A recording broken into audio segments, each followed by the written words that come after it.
Podcast is intended for mature audiences. The views and opinions expressed are those of the panelists and do not reflect in any way those of the podcast partners, sponsors, or affiliates. Enjoy. BoxingVoice.com. What broke him down? Was it just the Body punching. When I was hitting him with body punching, I heard him, actually he was crying in there. BoxingVoice.com. What broke him down? Was it just the Body punching. When I was hitting him with body punching, I heard him, actually he was crying in there.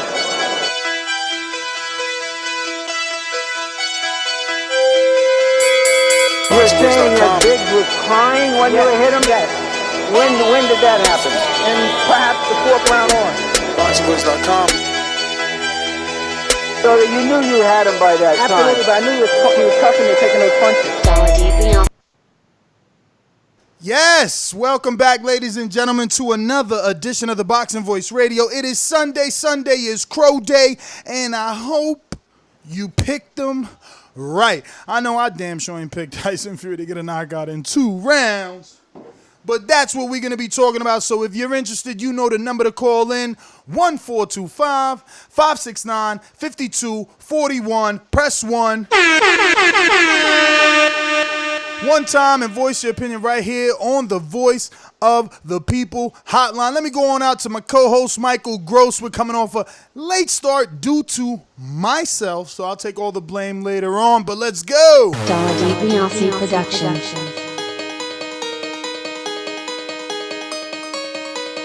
I speak it, believe it, receive it. Speak it, believe it, receive it. BoxingVoice.com. So when I stop him, y'all gonna say he was too weak. And he stayed at 147. A man stand up for what he believe in, and when you stand up for what you believe in, you accept whatever consequences come behind it. BoxingVoice.com. Yo, welcome back to another edition of the Boxing Voice. I am your co-host, Michael Gross. I go by that, MG, or Gross1911 on IG. But yeah, man, we're back and talk about this past weekend's action, man. Tyson Fury had a second round knockout. JC Hart gets a unanimous decision over the Southern Barrera. There was an upset on the top ranked card, so we'll talk about that. Also over in England, my guy, well, not my guy, but guy kind of got robbed, man. Sorry about that shit, man. But yeah, man, my guy kind of got robbed, man. Josh Warrington, he got the victory, which I feel like was a gift, but we'll break that down and talk about that. And the WBSS Super Series, man. Oh my God, what action, what excitement, what madness, what craziness, what everything that they had it all in that tournament this past weekend. And Jarrell Miller has been seen with Bob Brown and has came out and said that he had a meeting with Bob Brown in Las Vegas this past weekend. So what could that mean? We'll talk about that and much more. What's going on in this, man? What's the business, man? Oh, before I get started, everybody out there who got kids and you a father, not no daddy or nothing like that, but you a father and you take care of your business, shout out to y'all, man. Happy Father's Day. Nestor, same to you, brother. Happy Father's Day, man. Well, thank you, Michael Gross. Happy Father's Day to you, my friend. Appreciate it. Good to know everything's going good your way. Man, I don't know how you found the time to do all this work while having your brother over visiting, but you got the TBE hat on, man. You are the best ever. I didn't watch nearly as much as the fights as you did. I watched more of the ESPN card, kind of a little bit of the Leeds card, kind of a little bit of the main card. I watched the Hart Barrera and Fury Tom Schwarzenegger. So obviously that being the first topic, we can start there.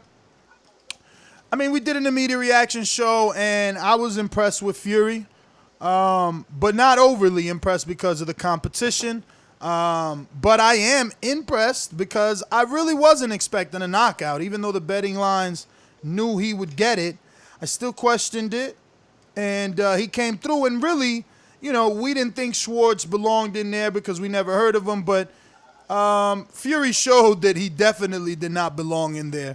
And, you know, using the barometer, I never heard of him, kind of works because while Schwartz was game, he was trying to make it a fight and giving Fury the ability to look really good defensively, but at least Schwartz tried, man. I wish this was Eddie Hearn, an Eddie Hearn card, because I feel like Eddie would bring Schwartz back. for sure. I'm not sure would we even see Schwartz back now.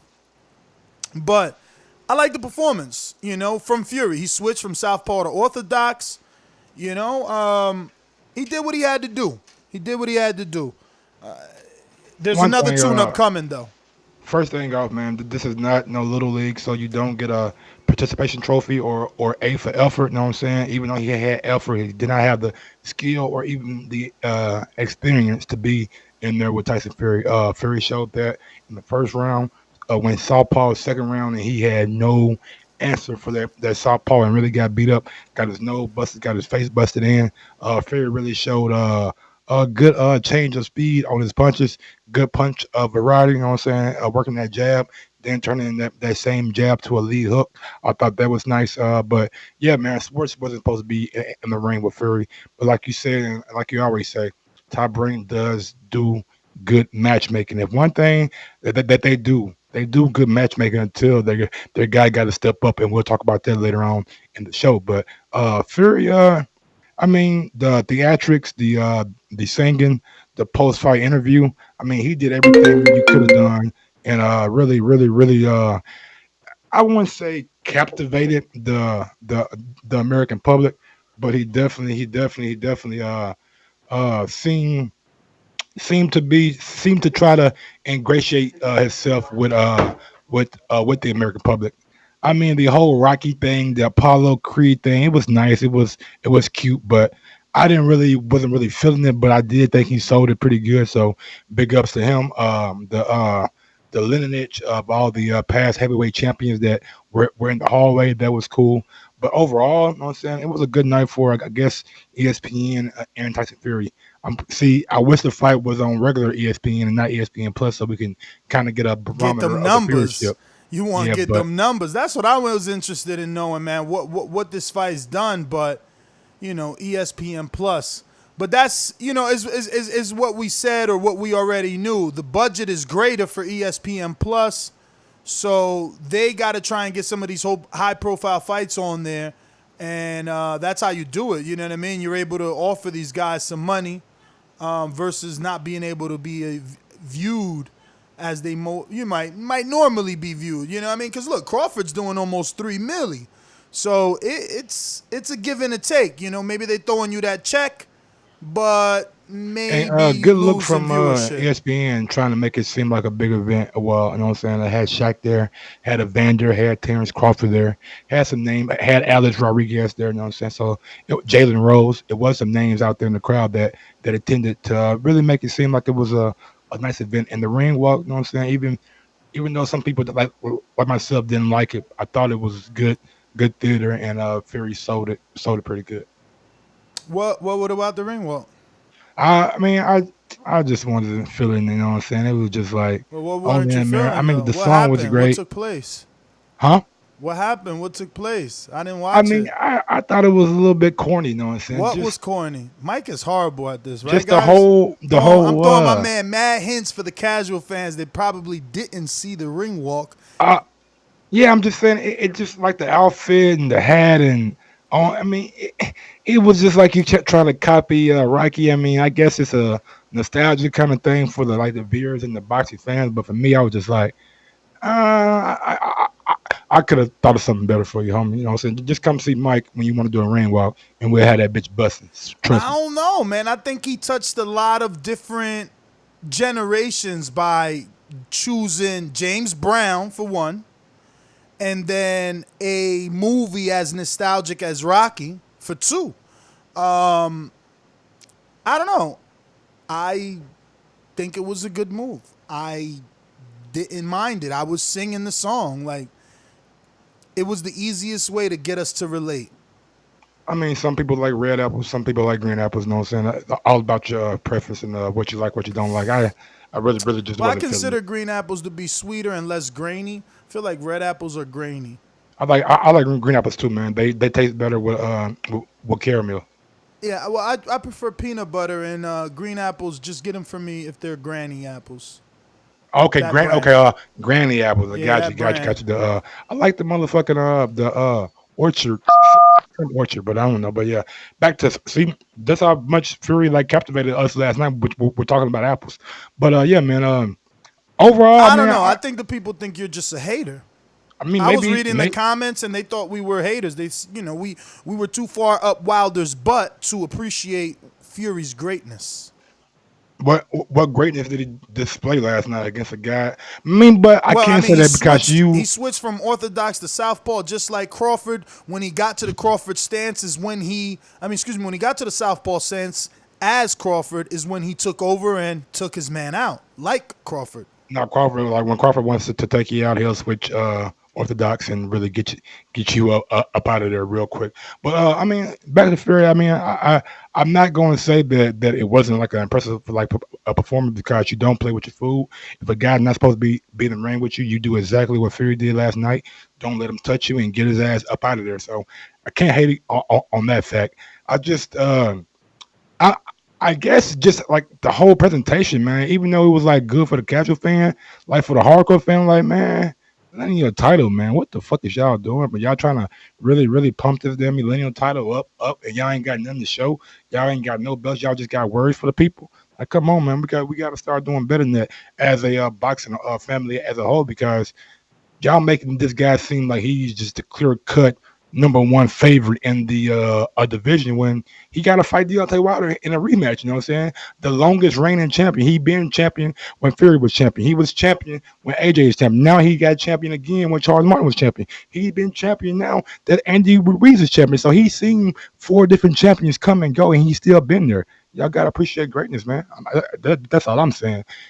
It's still to be determined who is the best heavyweight. It's not clear cut yet. In my opinion, when the dust settles, it's gonna be Wilder. Some people might feel different, but we gotta see. We can't just name somebody number one without them going through the necessary process of being number one. So I'm on Dillian White's Instagram, screen sharing with our public, and his last post got 20,000 likes. And he says, can't believe I stayed up to watch that joke of a fight. At Tyson Fury, at Gypsy King, should be ashamed of himself, running away from me and fighting these chumps. My mother would have knocked out Tom the Bum in a round. Hashtag Gypsy Bum. Hashtag Bum City. Mike, your thoughts? I mean, I don't know if his grandmother would have knocked him out in a round, but I mean, I don't feel like Dylan White feel like I stayed up too late because I wasn't up that late. You know what I'm saying? We did a post-fight reaction show, so I wasn't like on that tip, but I do feel like what you're saying. You fought a guy who wasn't supposed to be in the ring with you, and Dylan White been calling you out, been calling out Wilder, like, you know what I'm saying? So, and you said you would fight Dylan White for the WBC Diamond belt, but then you backtrack. So I feel like Dylan White's a frustration with the whole thing. You know what I'm saying? I just feel like he's looking on the outside and be like, hey, man, y'all got this guy fighting Tom Schwartz. Y'all could have had him fighting me. So I probably like that's probably his thought process is like how he feels right now. I don't know. I didn't talk to him. Just outside looking in. That's my perception. Next year, we're going to hunt down Deontay Wilder and make him give me that green belt. I'm knocking you the fuck out, you bum. Nah, I fucked it up. He don't say you bum. He calls you bum, right? But anyway, that was his quote. What's your thoughts on that? He's saying next year, so there will be no end of the year Fury Wilder. I mean, we already kind of like perceived that Wilder's fighting Ortiz later on this year, probably says September time. Also, we heard Wilder come out and say, man, he already signed his part of the contract to fight Fury sometime between, I believe, February and March of next year. So if he's saying that, then I mean, I don't think you got to hunt him down. I think he's patiently waiting for that rematch. You know what I'm saying? He wanted it right away, but he went to ESPN, try to get a bigger name, and I guess that's the best way to do it, to like make that fight more lucrative when it comes in 2020. So we'll see, man. We'll see who hunts down who's backtracking in the fight, who's the aggressor, who lands the cleaner punches, who is going to be the number one heavyweight standing after Fury and Wilder fight. Because I do believe that fight will determine the best heavyweight in the division, even if Andy Ruiz beats Joshua or Joshua comes back and beats Andy. I think that those guys are maybe second or third in the division right now. We got some super chats to get to. Let me see. I got him open, man. We got one from B. Pauly showing some love, man. Forget Tyson. Let's talk about Border Wars. Hashtag H Money. Then we got a whole slew of them from H Money. Ness, come home to TMG. Damn, baby, he trying to sign you, Ness? Damn, he trying to get the It's money. about time, you know what I'm saying? He picked up everybody but me. You know what I'm saying? We got another one from Where's H the Money. love? Boxing therapy would knock out Jordan Baker. Hashtag TMG for life. We got another one. H Money. Ness, come home to TMG. We'll make you pound for pound number one. I like the sound of that, man. What's the plan? How you gonna get me there? I'm already at number 2. What's the fight you gonna get me to put me at number 1 though? Like, yo, man. I mean, if I sign a deal with somebody, Mike, they gotta get me a super fight, right? Like, what's my super fight? I don't know yet. Maybe we gotta see how good Wayne Clark is. He come back and fight somebody, and he gets him out of there. Like he gotta fight Mitty's boy. You know what I'm saying? Then maybe you. Nah, they don't want him to fight Mitty, boy. They want him to fight me. I gotta go straight into that Wayne fight. So that's what I'm saying. How is that a super fight? We never even. I mean, he seen has a fight. notoriety. He was a Harlem Globetrotter. You know what I'm saying? He does that boxing and chess shit. You know what I'm saying? So he has a little bit notoriety. You know what I'm saying? We can pump him up. You know what I'm saying? Boost him up, make him seem. You know what I'm saying? Like he better than what he is. He could be pretty good. You know what I'm saying? Never seen him in the ring. But one more from H Money. Welcome home to TMG. Joseph Rodriguez Garces, aka Big Super Mix. Promoter doing his job. Where Jay at? He ain't do no super chats for Ant.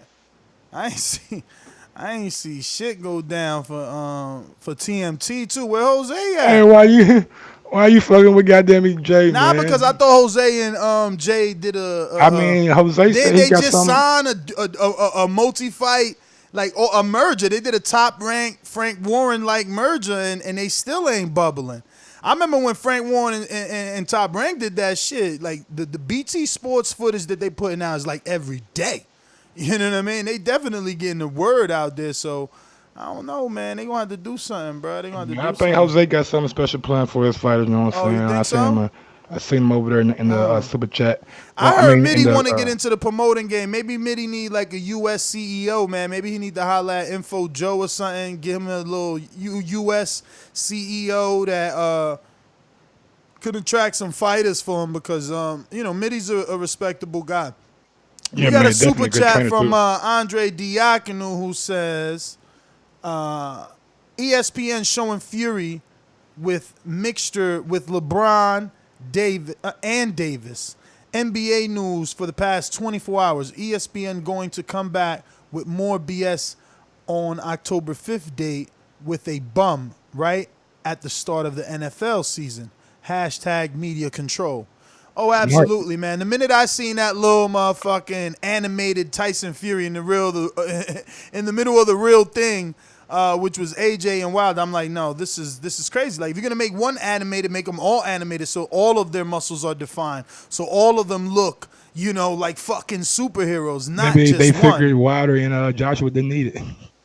Well, they didn't need it. That's the honest truth. Out of the both of them, yo, listen, if Will Smith was my Aladdin's genie and I get 3 wishes and one of those wishes had to be changing my body, I wouldn't be picking Tyson Fury's. I got that. I'm not wasting a wish on that.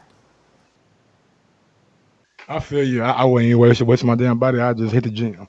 But yeah, back to Fury. Just like kind of, I guess, as a whole, Fury was he's definitely a good talker. We gotta admit that. Good salesman. He was in the locker room like he was just didn't have a care in the world, laying down, sleeping with a Versace robe on. So it seemed like he didn't have a care in the world about how good Tom Schwartz really was. But yeah, man, as a whole, man, just Top Rank, ESPN, like Andre Diakonu said, they're trying to control the narrative. They're doing a good job at it. You know what I'm saying? They're really pumping and promoting Fury and making him seem like just the world's best. You know what I'm saying? But all good things must come to an end. Yeah, man. So let's talk about Jesse Hart. I guess what I gotta eat crow. I didn't pick Fury by knockout. I mean, you Let want me me to eat that see. crow? Should I go We ahead and eat both that crow? picked Fury by you. I'll eat that crow. I don't give a fuck. Fury deserves me to eat crow. If he gets a knockout and I ain't fucking pick it, that's. I picked Hart. You picked Barrera. I picked Barrera. Yes, That sir. Got it written down. motherfucker. Yo, bruh, I don't know which one of them. Let me be careful here. Yeah, man. Let me go first. Go ahead, man. You Jesse go ahead. Hart. He just seemed like he was not content because he was throwing some hellacious shot at Barrera. That war connecting Barrera really showed a good chin. He scored a knockdown. You know what I'm saying? But Hart, it just seemed like his performance was lackluster. You know what I'm saying? Wasn't really working his jab a whole lot. Throwing a lot of lead uppercuts, a lot of lead hooks, you know what I'm saying, trying to get Sullivan up out of there. If he would have set up his shots more, had a little bit more discipline, maybe he would have got Sullivan, Barrera up out of there. But Barrera is not like the typical Cuban. He come forward, aggressive, trying to land shots, you know what I'm saying. I think he had Hart maybe buzz one time, but that was about it. You know what I'm saying Hart really, really controlled the action, controlled the pace, and just showed that he was a superior athlete, had quicker feet and quicker hand movement. So that was the biggest thing in that fight that I seen. But it was a sloppy fight, a lot of holding. Both guys were just kind of mucking it up, you know what I'm saying? But it was entertaining at spots, but there was a lot of clinching in that fight.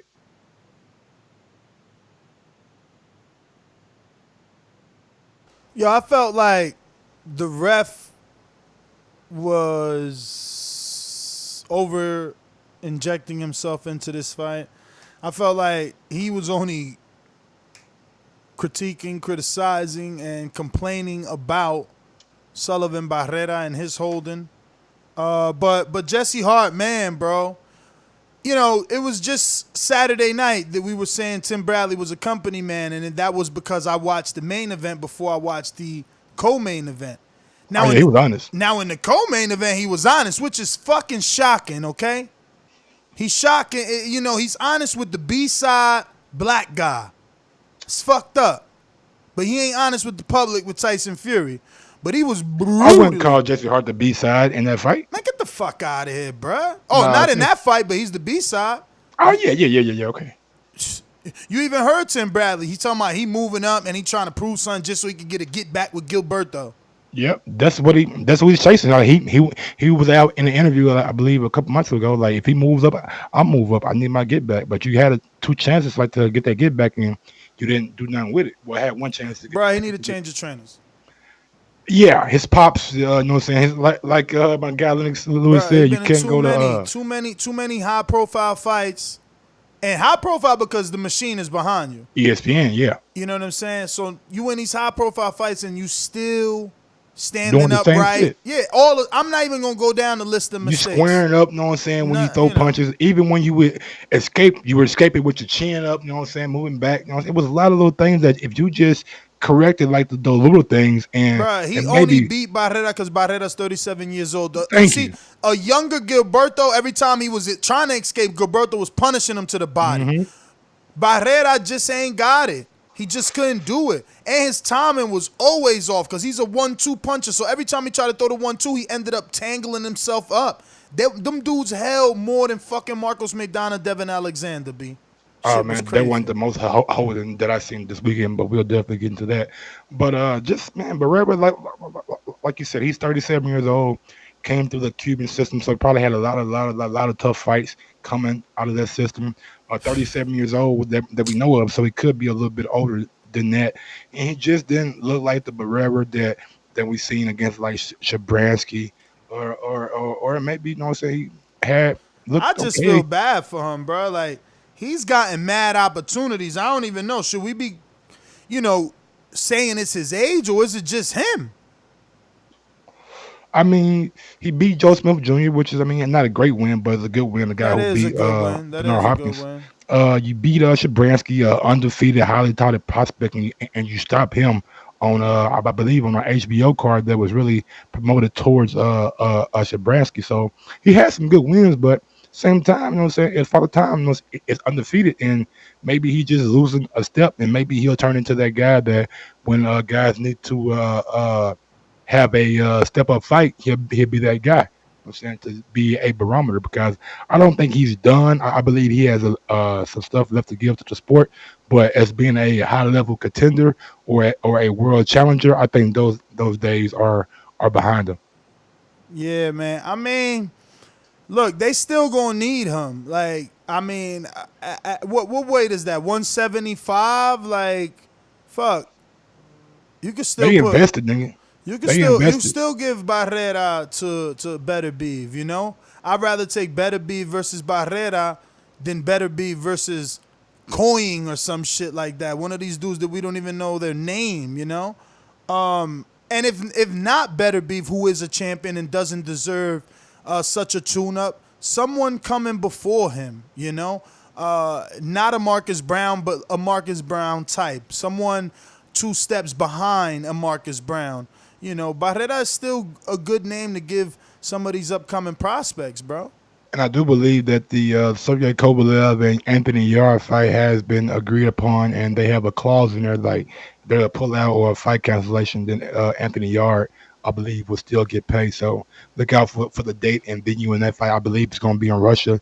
Just don't know what date it is, but ESPN and BT Sports are invested in the light heavyweight division. You know what I'm saying? They have a lot of talent. You know what I'm saying? I believe, and I think Dmitry Bivol might be looking to come over to ESPN too. Not sure how many fights he has left over at the Zone, but there was talk of him even moving down. But I just think, man, Bivol got a lot of power. If he moves down to 168, he's gonna be a problem. He's gonna be a real problem, bro. I mean, if it's not that difficult to make the weight, you know? I mean, he looks like a smaller, like how Joe Smith Jr. looked. Man, he looked way bigger than Bivol. He like almost dwarfed him, but Joe Smith was like a big light heavyweight, just like Marcus Brown, who was made the news too. But just hope, man, he Marcus Brown, that is, just hopes he just learns his lesson after the 4th time. You know what I'm saying?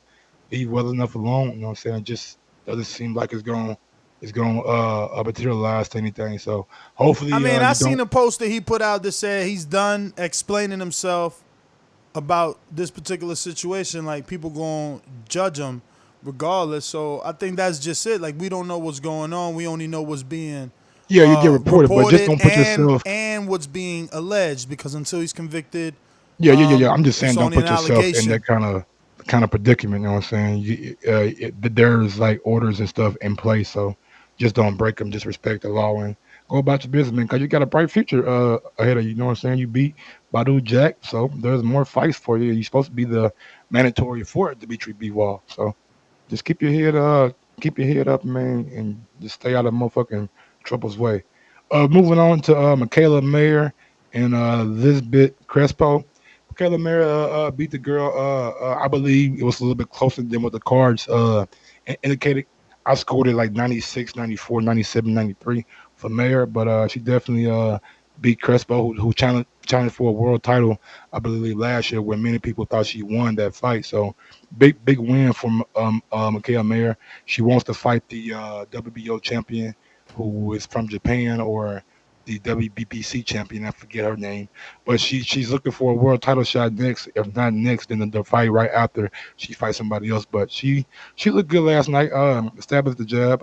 Nice 1-2. Nice variety of punches. I mean, I think damn, son. Top Rank got a little clip on their Twitter from last night. That shit got 1.29 mil views on it. On what? On who? On Twitter. That's a lot. But who though? Who was the clip? Tyson Fury? Tyson Fury. Yeah, man. That's Twitter. People go to Twitter for everything. I think Sheesh. Twitter easy to find shit, more shit than IG. To be honest with you. I thought Twitter was dying, bro. I thought IG is. I don't know. I think Twitter you ain't got wrong. no barriers, nigga. You can show porn on Twitter, nigga, not get in trouble. But That is yeah, true. man. Nah. Moving on to this upset that I seen last night, man. Well, Alex Lemon, man, you gotta call in, big dog. You gotta explain yourself. Yeah. Albert Bell, man, put it on Andy Vince's last night, bro. Yo, but I mean, it was difficult, bro. Homeboy It was was difficult. big. It was. He was big, man. He was Yes, big. he was big, had the reach, and really seemed like he was focused and dialed in, though. Like, he was catching shots, throwing shots, catching Andy when he was throwing punches. escaping, you know what I'm saying, had made Andy be the aggressor, which the last fight I seen Andy's fight, he was a counter puncher. So nice performance from Albert Bell, you know what I'm saying? Pick up I believe a title last night, intercontinental title or something like that. So big ups to him. I Yeah, really, because Andy had that belt, that little BC something. yeah, so he took that motherfucker and really, you know what I'm saying, like ran with it. And he looked good, man. Like for a guy that I never heard of. Yeah, I never heard of him either. Until now, you know what I'm saying? He came out and beat a highly touted, up and coming prospect who had world title hopes in his next fight. So 10-0, now 11-0. Hopefully, he can get a deal with Top Rank. You know what I'm saying? Maybe they bring him back and see how he looks, because he was definitely impressive, man. Like I thought Andy, you know what I'm saying? I thought Andy was going. I thought it was just set up for like Andy to win, but Albert Bell took it serious, man. Just took it to Andy, bro. Like really took it to him, landing hooks, landing straights. I mean, just landing like he was just throwing a nice variety of punches. Like I know I Bro, say that a even lot, was but using the shoulder roll in there. You know how many times he used that shoulder to just he just defensively? absorb a little bit of the shot, man. He looked good. I want to see him back Yo, again. Fury did that shit too, though. I wonder if they're gonna do a rematch between him and Andy. Is there a need for one? I mean, for Bell, yeah, right, because he don't got the promoter, like, so it would be good to get back on ESPN and do it again so more people could see you. And you won, so you in them Andy Ruiz shoes. You don't care. You could do it again.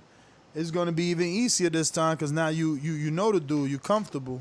Yes, sir, man. Albert Bell. I'm happy to see what's next from you. And Andy, man, keep your head up, bro. Like, one loss don't mean shit, you know what I'm saying? We seen J-Rock bounce back. We see Andy Ruiz bounce It back. don't, but this is what I'm saying, man. People wait around, and then whoop, Yeah. Albert yeah. Bell made a name off of you. You could have fought Shakur Stevens, and if you lose there, it's better than this. And that's what like Muhammad Ali was talking about when he said that quote about like I want to fight the baddest guys now, like Foreman and Frazier and all those guys, because I know I can get up for them. If I'm just fighting one of these up and coming guys that I don't know about who decides to be great on that night, I could get caught. I could get fucked up, and that's exactly what That's happened what I'm saying. to Anthony Joshua. You know what I'm saying? So yeah. People be looking at tape and like, oh, he a bum. Oh, bruh, you got to train like that nigga Floyd that night. Yes, sir.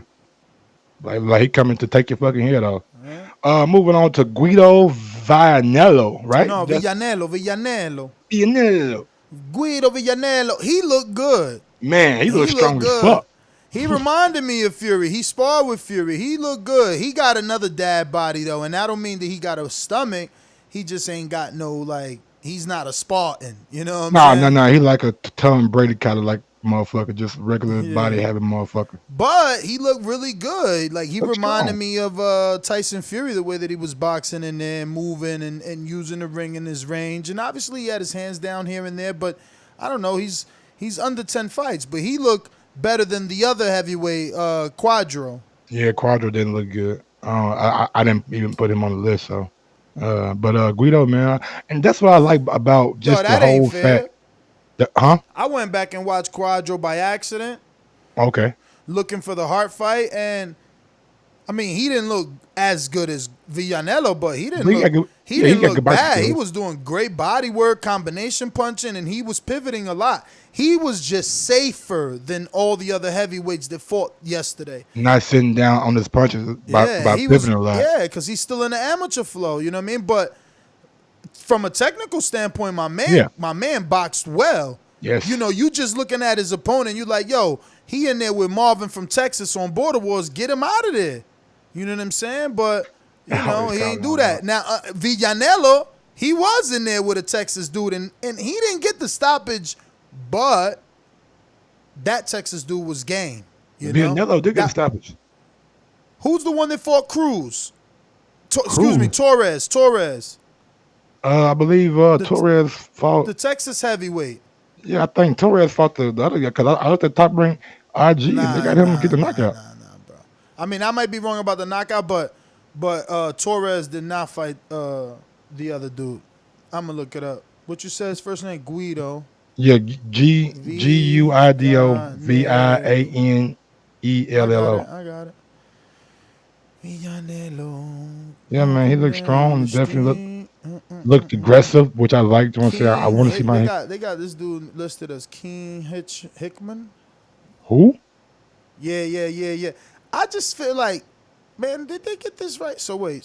What's this other Yeah, he guy's didn't fight name? Torres. He fought Keenan Hickman. Yeah. What's the other guy's name? Quadro. What's his first name? Ah, man, you got me over here. I don't fucking know. Let me just go to this card. They ain't put. Go ahead. We'll move on. I'll just go Yeah, to this that ain't. card. But Sonny Conto fought after Tyson Fury. He got a He second got a, round KO. yes, sir. You know what I'm saying? Did they at And he, least put it on Twitter or something? I ain't get to see nah, it. I ain't get to see it either. That's I crazy. just was watching the post fight press conference, and he came in and took over the Terrible. mic for a second. What is the sense of going on an app if we can't see these dudes? He was a swing bout. You know what I'm saying? He was one of them swing bout. Maybe isn't that if, worse? Swing bout means that they might use you for TV. Yeah, but they might put you on after the main event goes too. We see PBC do it all the time. All right, so All why the they time. ain't do that? Because he got a second round knockout. There was plenty of airtime. I mean, I don't know, bro. Don't ask me, man. I'm just Crazy. I'm supporting. That's what I'm saying. That's where DAZN gets it right. DAZN tries to put as They many tried, as their and you had undercards a as big possible. part in them putting that motherfucking Hank Lundy fight. yes, sir. Because they weren't gonna televise it, but you did an interview with somebody, and I guess that created a ripple effect to where they put it Well, on Twitter. multiple. I mean, Michelle Rosado, people were pushing. That Hank Lundy Avery Sparrow fight was good. And look at the sad thing is we haven't even heard about Avery Sparrow since I mean, then. yeah, he got a victory. Got a good victory. Came back from I believe Great getting victory. hurt. Great victory. I haven't even been able to see Chris Colbert. I know he's on his own flow. He got a fight coming up, but I still want to talk to him. Like, he had a lot to say about Avery and Avery not taking the fight with him. And now Avery jumped up in class the way that he did. I want to know his opinion of it. All right, so We got the ESPN BT Sports card. yeah. Oh shit. So it was Peter. See, that's why. All right. So I'm gonna take it back, man. I'm gonna take it back because my immediate reaction on Immediate Reaction Show was that Peter Quadro didn't look as good as Villanello, and I guess I was being greedy. Villanello gave me the knockout, but Quadro was the one in there with Torres. I think Torres was Eric Cruz from Texas. He was more game, and he gave Quadro more of a fight. But Quadro only has one knockout in 4 fights, so he might just can't punch anyway.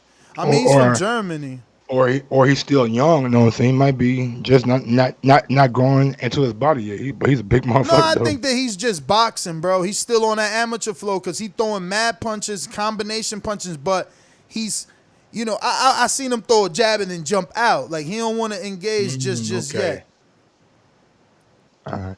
But moving on to the ESPN Plus BT Sports card that Before aired you do that, early. I just want to say, man, I really like how right now, for whatever reason, I mean, I came up in an era and been working in boxing long enough that you wanted something and you ain't get it. But like right now, they're really paying attention. They must have a lot of like street teams listening and things like that because, it's no, like, it's obvious why we're watching and talking about these prospect heavyweights and, they're signing these contos and, the heavyweight division is hot, man. And it just means that the future for us as boxing fans is very bright because, these Quadros, these FAs, these Flip, Hargrovics, they're going to meet each other. Gorman. Yeah, like we're about to start seeing these things pop off. Tony and, Yoka, who just signed with motherfucking Jay Prince, who probably may steer they him gonna- towards Top ESPN. rank. They going to Top Rank. Gerald Miller, who's just might got done, and we'll talk about that later Bro, on. I swear to God, man, if they let Miller Don't get go to it to now because I feel like Gerald Miller should have been like the second top, but those last two is kind of iffy. Bro, I'm just mad that like they about to lose him. Like the zone shouldn't let him go. Like they shouldn't suffer because he fucked up. Listen, Matchroom shouldn't let him go. You signed Luis Ortiz coming off 2 failed drug tests. Then he failed with you.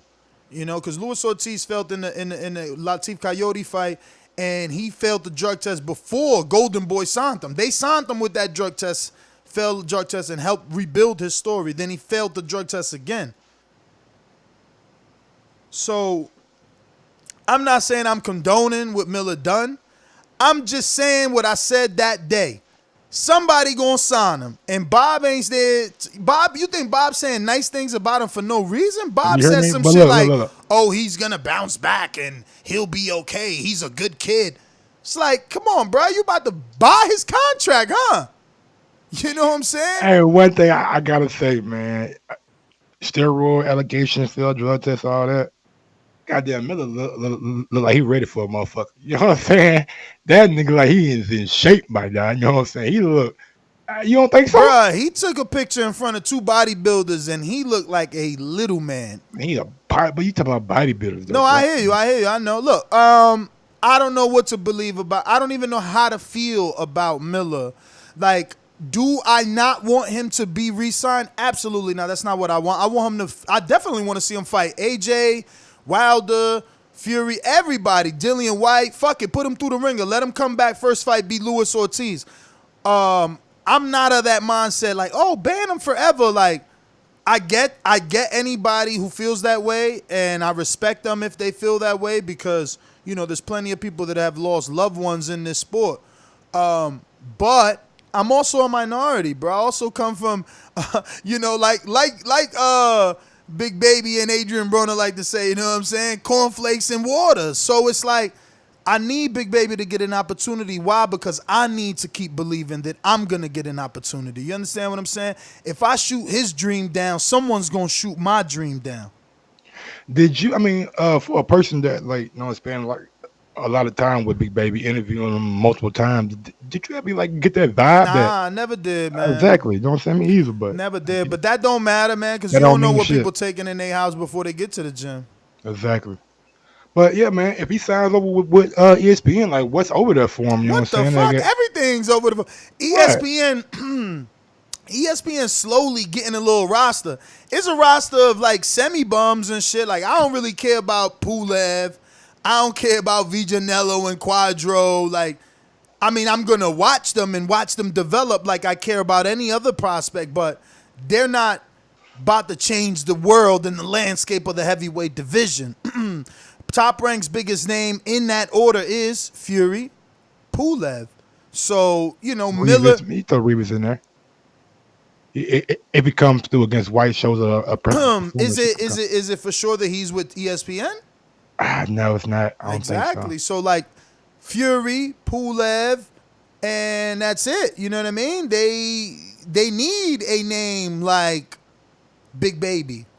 They need it. Well, but like looking at their and roster, let me tell they you, got, I know I'm continuously cutting you off, but Hey, cool. with that machine, they will change Big Baby's image in a matter of weeks. yes, they'll give him like a little sit down with Max, who will drill him, but make him seem like he's a apologetic, you know what I'm saying, kind of figure. Oh, I mean, he's already come out I did it. I'm sorry. I fucked up. So like, again, who doesn't love the underdog story? Yep. Who doesn't love the rehabilitation story? So, you know, that's what it is, you know? And it's Like, not yo, I like, messed up, y'all.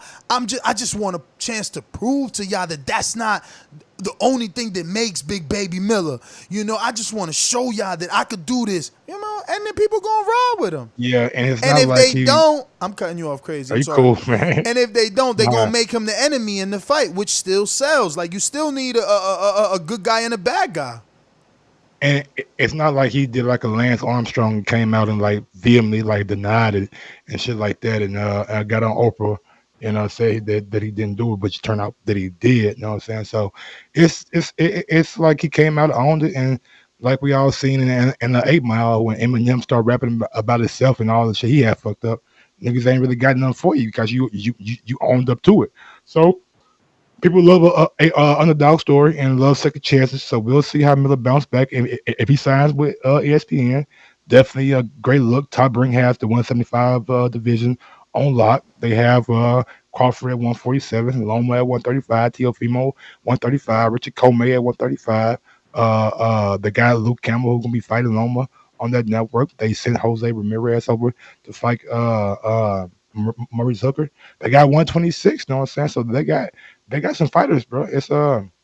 It's slowly but surely becoming like HBO was, you know what I'm saying, with their roster of fighters. Like Listen, Bob is man, attracted a lot what of needs to motherfuckers. be said is Fury tested positive, White tested positive, Luis Ortiz tested positive. Fuck.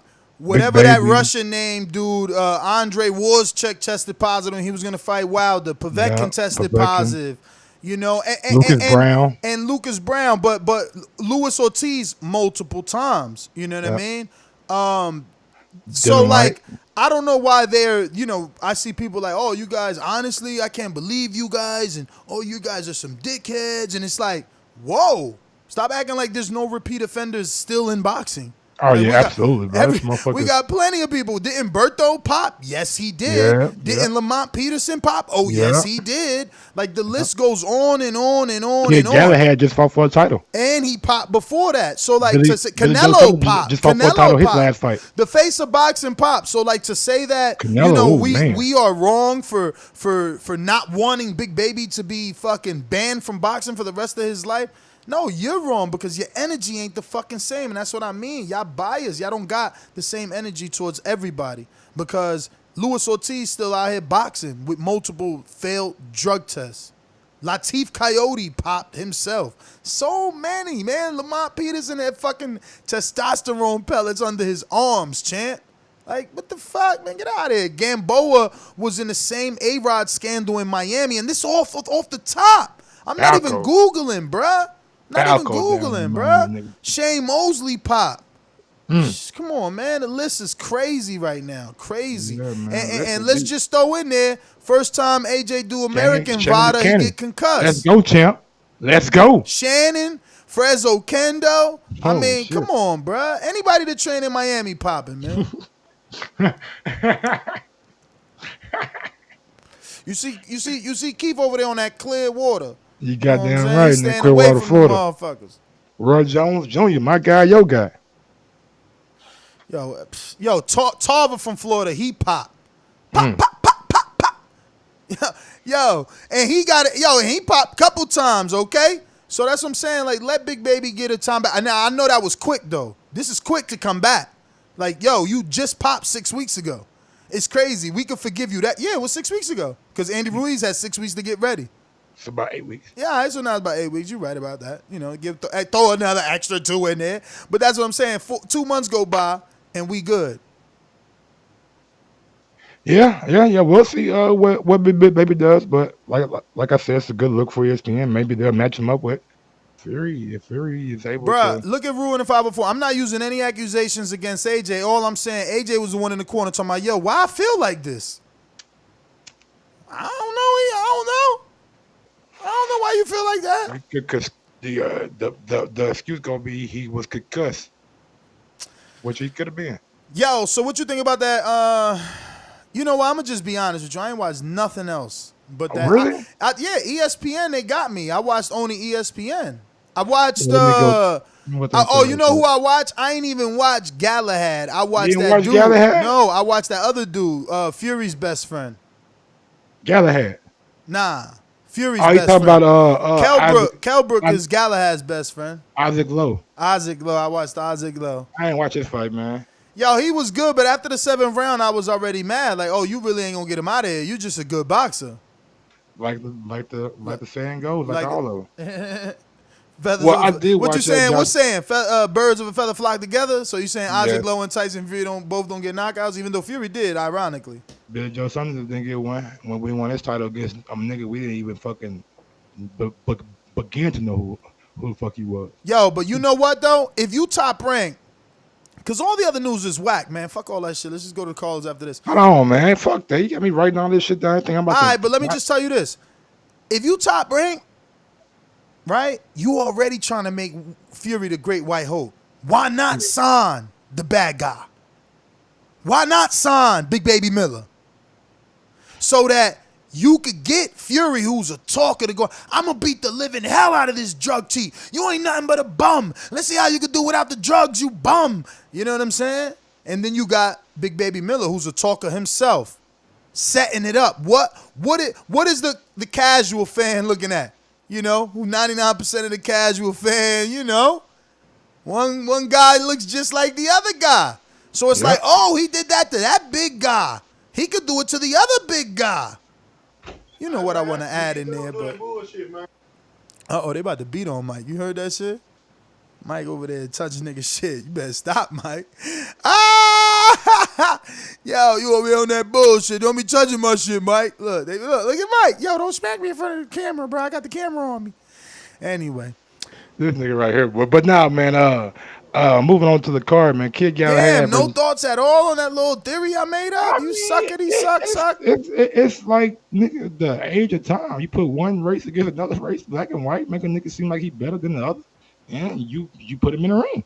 He's a drug cheat. Theory's a comeback from depression. He beat a battle of depression. He beat it. He came back 2 years layoff and gave Wilder a hell of a fight. He went over to Germany and beat the reigning champion Vladimir Klitschko. Like, yeah, you can boost all that shit up. Yeah, sure. Look at this dude, United 44. No promoter should touch Miller. What if he kills someone because he's still on PDs? Massive lawsuit against Aaron. Bro, we just went down a list of dudes that pop and are still making a living boxing. Big names. Yeah, true. Big names, man. Big names like Canelo Alvarez. Well, let me get through this shit right quick, bro. What you want to get to, man? Josh Warrington, man. Beats Kid Galahad, but I heard it was a robbery. Yeah, I thought Kid Galahad won 7 to 8 rounds in that fight. Damn. Hell yeah. I thought Josh Warrington was not landing punches. The most clean and effective punches came from Kid Galahad. Josh Warrington was the aggressor, but it wasn't effective aggression. He was missing hella 5 shots. It's just like he couldn't land. Kid Galahad wasn't like just beating him up, but he was landing the more cleaner and effective punches, in my opinion. But he wasn't active enough? It's like the boxer, though, bro. If a guy constantly coming forward, but not doing nothing, and I'm piecing him off, slipping, moving, pivoting. I think, you know what I'm saying? I like aggression, but if it's not working, then it's not working, you know what I'm saying? You just can't come forward and get hit, you know what I'm saying, and think you won the round. But yeah, I had Josh winning about 3-4 rounds, so I thought Galahad did win. So that's my opinion on that fight. If you're watching this on YouTube, don't forget to hit that thumbs up button, as it helps with the visibility of the show, helps us grow, and lets us know that you enjoy these daily shows. We literally do a show every day, you know? We do Saturday and Sunday. So, yeah, man, and we're about 211 subscribers away from our next milestone of 105,000, and we're about 5 million views. Oh, shit, look at Mike shining with his little sound bite. We're about 5 million views away from 80 million overall views. So shout out to everyone that continues to listen to the Boxing Voice podcast, making us the #1 boxing podcast in the world. If you want to ensure that we remain #1, just continue to drop us a 5-star review on iTunes. I actually have 3 new 5-star reviews that we have to read, so I will get to those in a bit. But once again, don't forget to hit that thumbs up button, future, present, past. It helps with the visibility of the show. All right, real quick, back to what I was saying. Zephyr Barrett beats Lion Woodstock in a nice going back and forth fight. He really landed some big punches on Lion Woodstock, who showed a tremendous chance. So that was a good little scrap. J.J. Metcalf stops Jason Wellborn. Jason Wellborn was coming off the Jared Hurd loss in December, so he'd been stopped twice back to back. Metcalf hit him with a nice body shot, head then body. It was a beautiful combination and put him down. He couldn't get back up. Now this right here, this is what I've been waiting on. WBSS The Zone, bro. Did you watch the Meredith Bradis and Glowacki fight?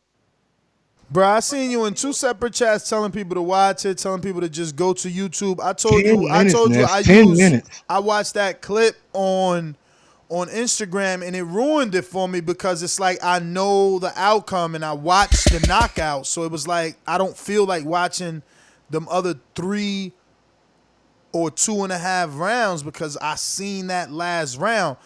But I am intrigued. I'm gonna have to go back. I watched I was reading Doomy's responses and reaction to it, and then I realized that there was a big elbow before that happened to Glowacki. Oh my God! That's why I said, man, if you got Elbow 10 that the minutes, just go back and referee, watch the shit. elbow that the referee allegedly didn't see, and things like that, and Nah, people come are on. blaming it What on you the mean he see the ref. elbow? Huh? Hey, what you mean he didn't see the elbow?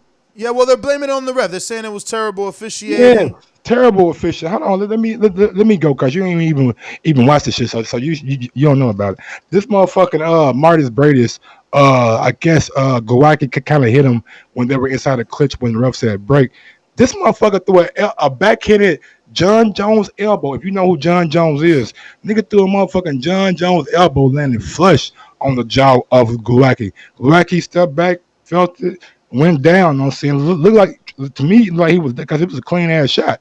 It looked like he was dazed. The referee talking about get up, come on, get back up, let's go, get up. What the fuck you mean? Get up and let's go.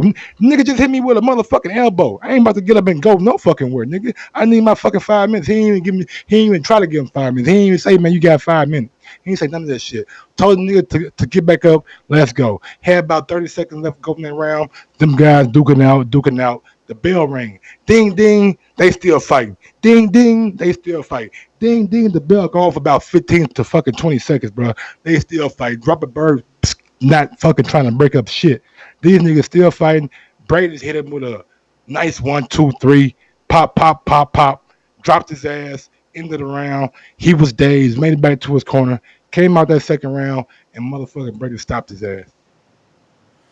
Yeah, I mean, I'm putting it on now. I'll watch it in the background, but like, you know, this is the issue with boxing. Like, things like this should be able to be rewatched and overturned instead of, you know, it just being this black eye. Yeah, come on, man. We see rabbit punches like sometimes in boxing a lot. Like motherfucking Pulev, that's what he do. You ain't supposed to elbow a nigga, man. If a nigga hit you in the back of the head, the rule is you can hit him in the back of the head. Like, nigga, that ain't what we doing, bro. Like, we ain't going that way today. You don't throw a John Jones elbow to a nigga chin and land. John Jones would have been proud of that shit. He would have called that nigga and said, man, good job. Good job. Real shit, bro. That shit pissed me off, man. Like you can't do that shit in boxing, man. Some shit is just not. It shouldn't be allowed, and the referee shouldn't try to make the guy get back up and continue fighting.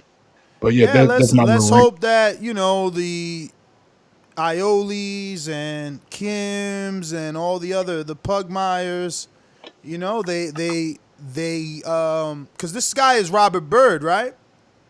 Yeah, Robert Byrd, and guess who was motherfucking His wife, damn judge, Adelaide Byrd.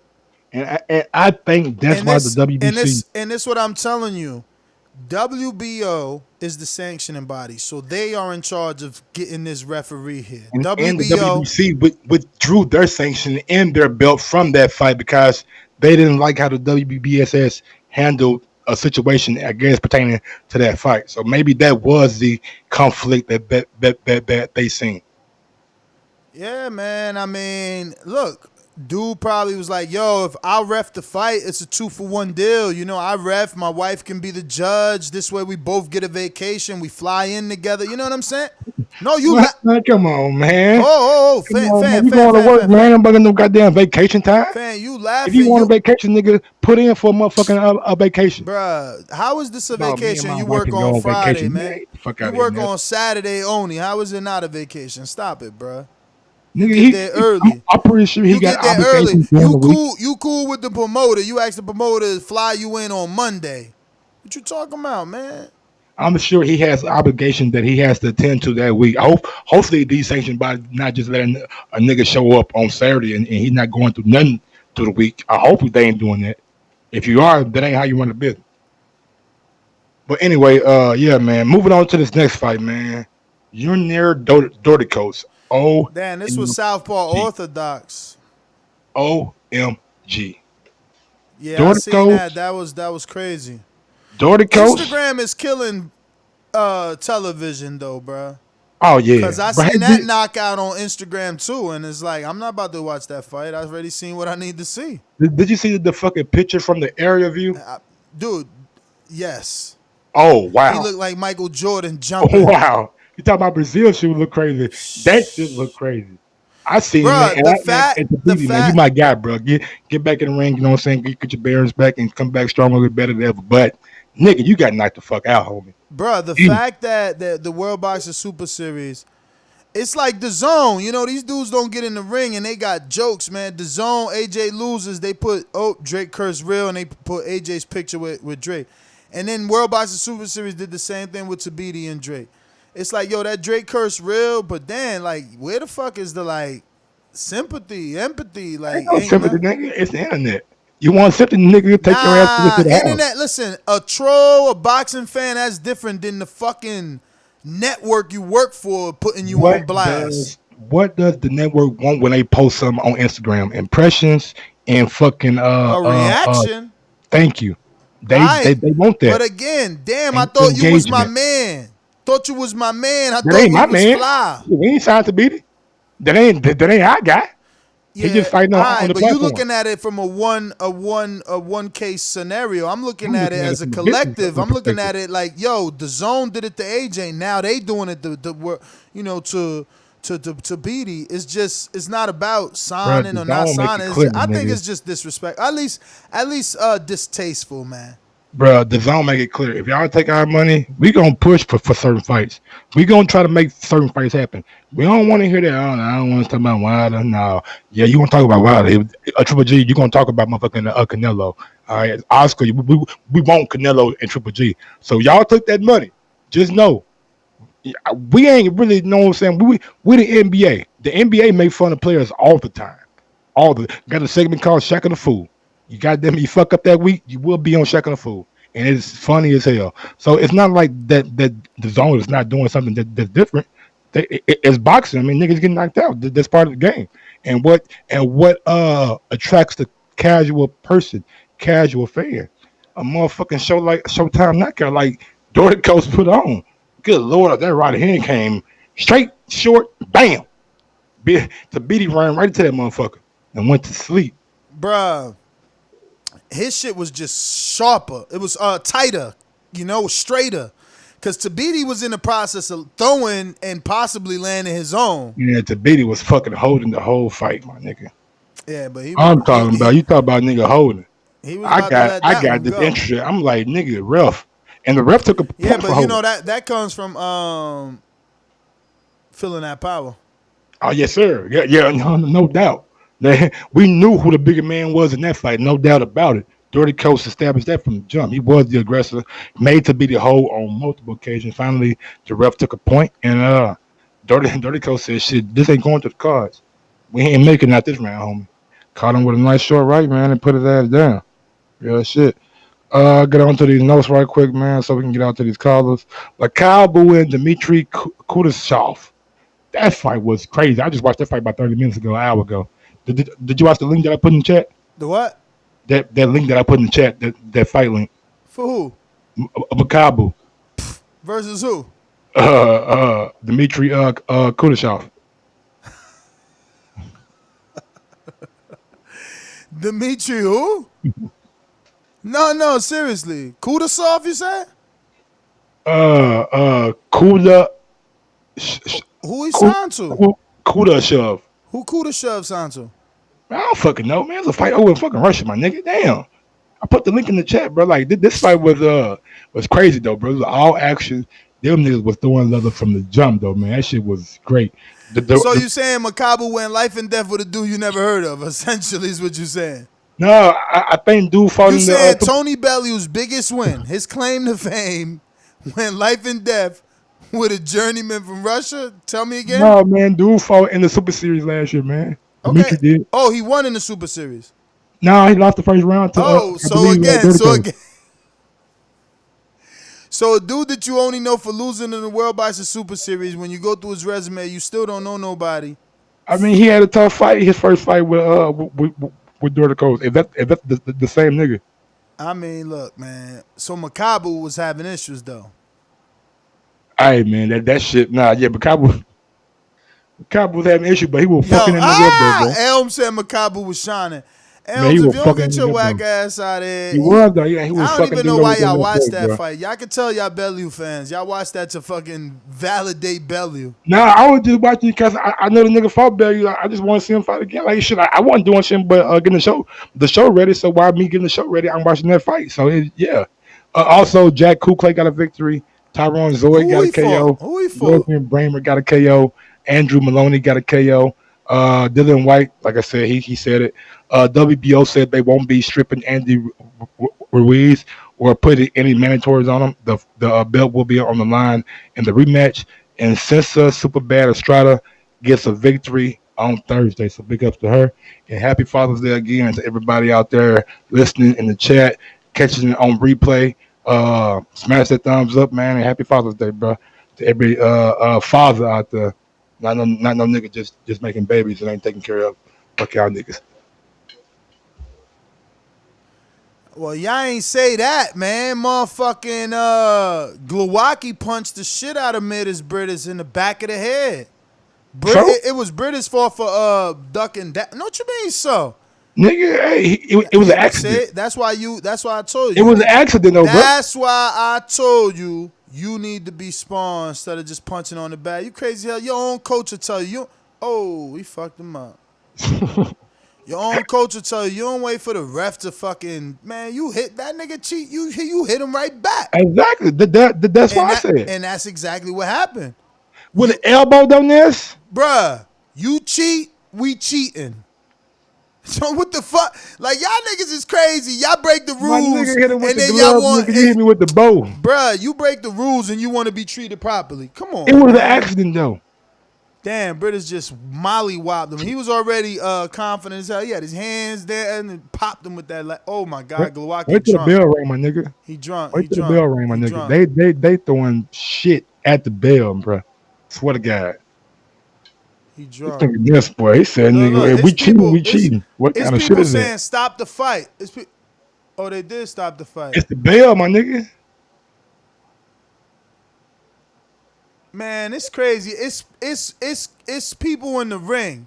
It's the bell, nigga. The bell was ringing for like 20 seconds. You ain't got the volume on, so you can't hear it. No, the but bell was, it don't matter. You know how many people like, no.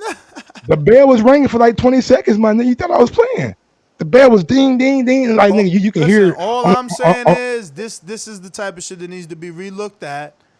And, no contest, bro. Gotta be a no contest. Gotta be. Come on, man. Like, why should Glowacki be subject to this? Like, first of all, he got punched after the bell. He got beat the fuck up after the bell. What you mean punched? People in the ring. I mean, James Kirkland, Carlos Molina ended because people jumped in the ring. This is just crazy. But, this is the type of shit you get. Where's this fight happening? In some weird ass country, right? La Diva. Where guess who's from there? Of course, La Meredith Diva. British However home. did they say that shit over there? Meredith British home. Yes, sir. Hometown. Home ward, nigga, born and raised, nigga. On the playground where I spend most of my days. You feel me? He's killing him though. He's way more accurate. This nigga Glowacki looking for one punch. This is the part I seen right here. This is what's on Instagram. Yeah, man, the uppercut. Bang. Glowacki tried to make a stand, but he got clipped because he only. Oh my God, he only punched with that left. He wilding. But yeah, man. He wilding. I wonder if he I'm glad trained. you watched it, homie. I'm glad you watched it during the show. You didn't have 10 minutes no other time, but you had 10 minutes during the show. I wonder if he trained because I'm telling you, and look at them all excited like that. How you? Yo, y'all niggas terrible, bro. Nigga just went. Nigga just had a war, nigga, and used the elbow, and they happy with the motherfucker. I mean, I get it though, cause that elbow was like for them. This shit was like months ago now. With the way that it, 1 minute feels in the ring. Oh, who the fuck is this doing a dolphin in the floor? What the? Oh, they really disrespectful. They been disrespectful. That Somebody nigga. was doing snow angels on the ring floor right now from Emeritus British team. Bruh, Teofimo doing flips, my man doing snow angels on the ring apron. That's what I'm talking about, bruh. Let's get out to these callers, man. Let's do it. Let's do it. These calls are brought to you by El Camino Electrical Services, experts in electric vehicle charging stations. For consultations and turnkey installation, visit us at elcaminoelectricalservices.com. Remember to rate us 5 stars on iTunes.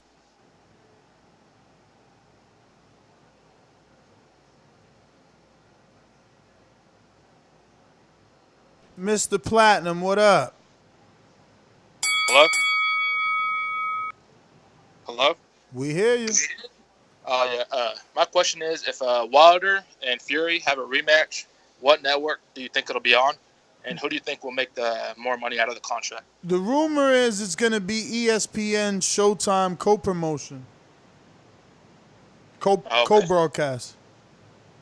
And who do you think it'll be a 50-50 contract, or who do you think will make more money? That's really tough to say, only because Fury already has a contract. He's already been, told what he will get for the number of fights that he has with ESPN. I'm sure whatever he's been told is going to go up as the level of danger goes up, but it's tough to say, man. All right. That was it for me. Thank you. All right. We're going out to Dominic in Seattle. Yo, what's good? What up? Talking about Tyson Fury again is pretty boring, but Tyson Fury's cool. He did what he had to do against, a trash can. It's kind of disrespectful, but bringing somebody out of nowhere just to get them beat up in America.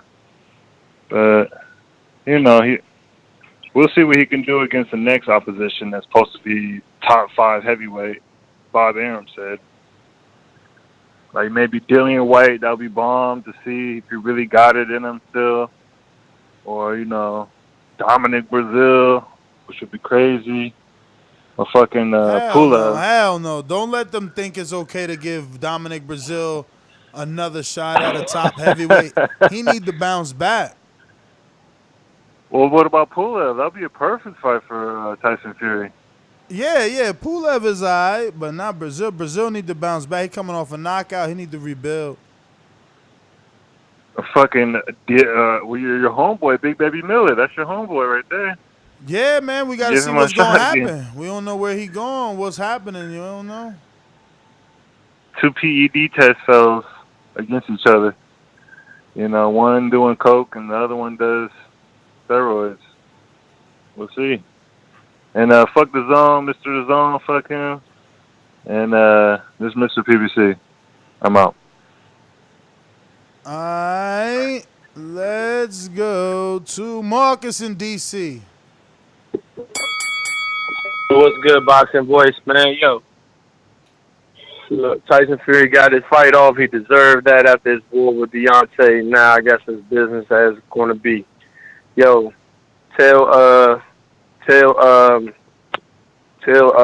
what's the boy name, man? Funny boy from England, man. Man, what's the heavyweight #1 dude out there? The other dude. Dillian White. I can't think his name right now. Tripping. Dillian White. Tell Dillian White to give Devin Haney a call and ask him what happened when he was trying to do the whole thing by himself and manage himself and promote himself. You get blackballed in that situation. Not necessarily blackballed, but it's just not going to work. Devin Haney had to switch on and sign on in with the Zone. We know he was a more popular known fighter, but he wasn't as exposed as Teofimo and all these people who was associated with somebody. Dylan needed to come on in to either ESPN or the Zone to get it, to get more pressure and more money behind what he's trying to do right now. He's not getting what he wants. He's not getting the fights he needs, but he got to understand part and parcel is, he is a threat, but a threat without one of the big ones behind him is he might as well put himself back in prospect status. So if he want to remain a contender and get up there, he's going to have to associate himself with somebody. That's what happened big when all these dudes, when PBC kind of made it where it was almost the promoters was out of the business and was promoting on a fight-by-fight basis. The promoters then turned and ran into the networks, locked the networks up so that the people the boxers had to wind up associating with them again because they had network and time slots. So, we shout out him. Dillian White, if he want that fight, man, tell him he going to have to do that. As far as Fury, man, Fury got the little bit of rust off, the extra rust he wanted to get off at the Deontay fight. So I presume him and Deontay going to be next, unless let something else pop off, man. The man looks sharp. You know what I'm saying? He's still going to be a problem for Deontay, but as far as what Mike was saying, he think them the two best heavyweights. He might be right. He might be right, but we have to see what happens with Andy Ruiz because Andy Ruiz give a lot of people problems, and he didn't even give Deontay problems. So that's my call. TBV back. Welcome back, Naz. Glad you ain't taking no sips from the mini bar. You dig? And I'm out. Marcus, man, thanks for calling in. Appreciate it. Going out to Brandon, Cincinnati. Talk to me.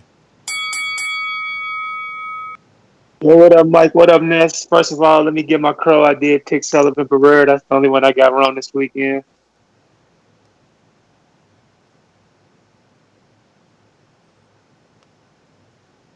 Got some crow for me, brother? There we go. All right, thanks. Appreciate that. As far as the Dordy Coast to Beatty, it went how I thought it would go. You had Dordy Coast, a veteran, battle-tested guy, hard hitter against a talented, skilled younger guy, and the younger guy looked lost. He looked a little overwhelmed from the start. That's the reason why he was doing all that clinching.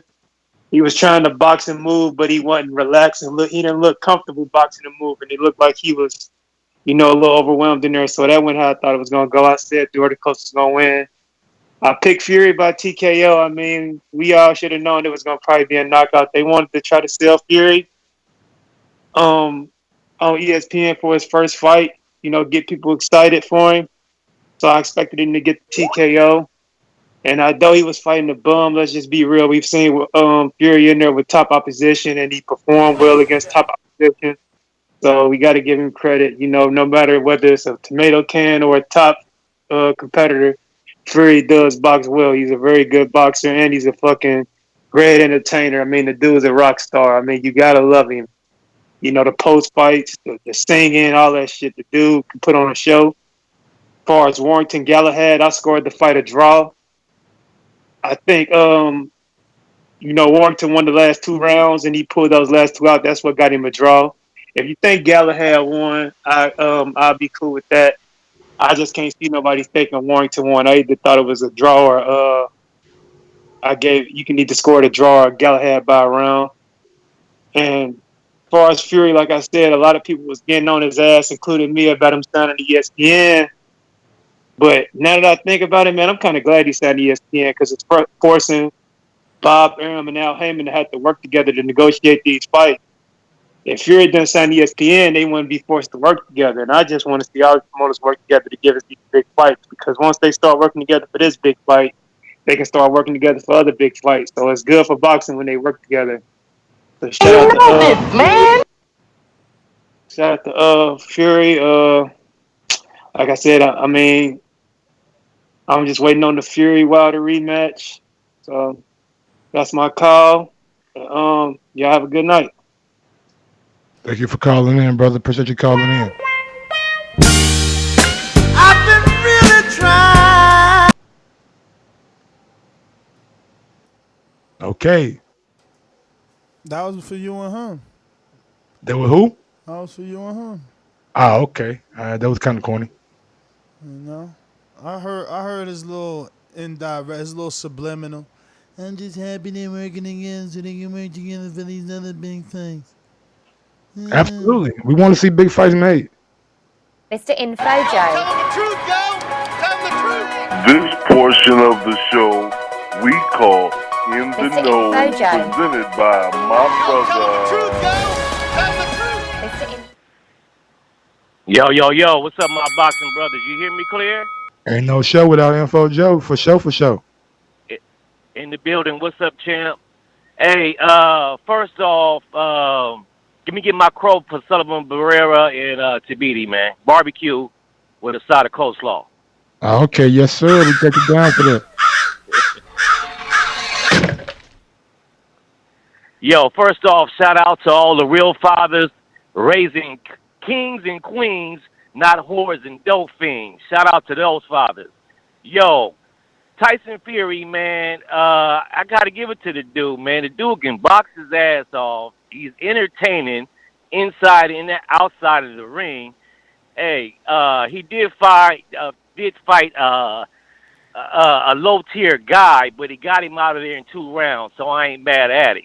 But what else on the docket? I did score that fight with Gallahan, draw 2 as well, like Brandon said, and that was some foul shit with Britis and Glowacki. Yeah, that was a bad elbow, like you said, Mike. John Jones elbow to the face. That shit need to go back and reviewed, and they need to fight again. That's about it, man. That's my call, man. Wish you all, everybody listening, everybody in the chat, TBB is where it's at. Have a blessed day. Stay positive. I'm out. All right. Great call, Info, Joe, man. Appreciate you calling in, brother. Hey, did we get that fight for Info and Border Wars? Remember somebody? Nah. We need a 50-year-old ready to sign up. I mean, why you don't talk to I thought we had somebody though. Yeah, I thought you was gonna talk to my man from Baltimore, Jay Hardcore Boxing News. No. I thought somebody called in and said that they were like that around that age range, like last week or this week. Mm-hmm. All right. I don't know him, but let's get on out to this boomerang real quick. I won't deny you. Dollar DiBiase Productions. Come with me. Hail Mary, run quick, see. What do we have here now? BoxingVoice.com. Everybody in the fight game wanna be like the Uno. Dollar DiBiase Productions.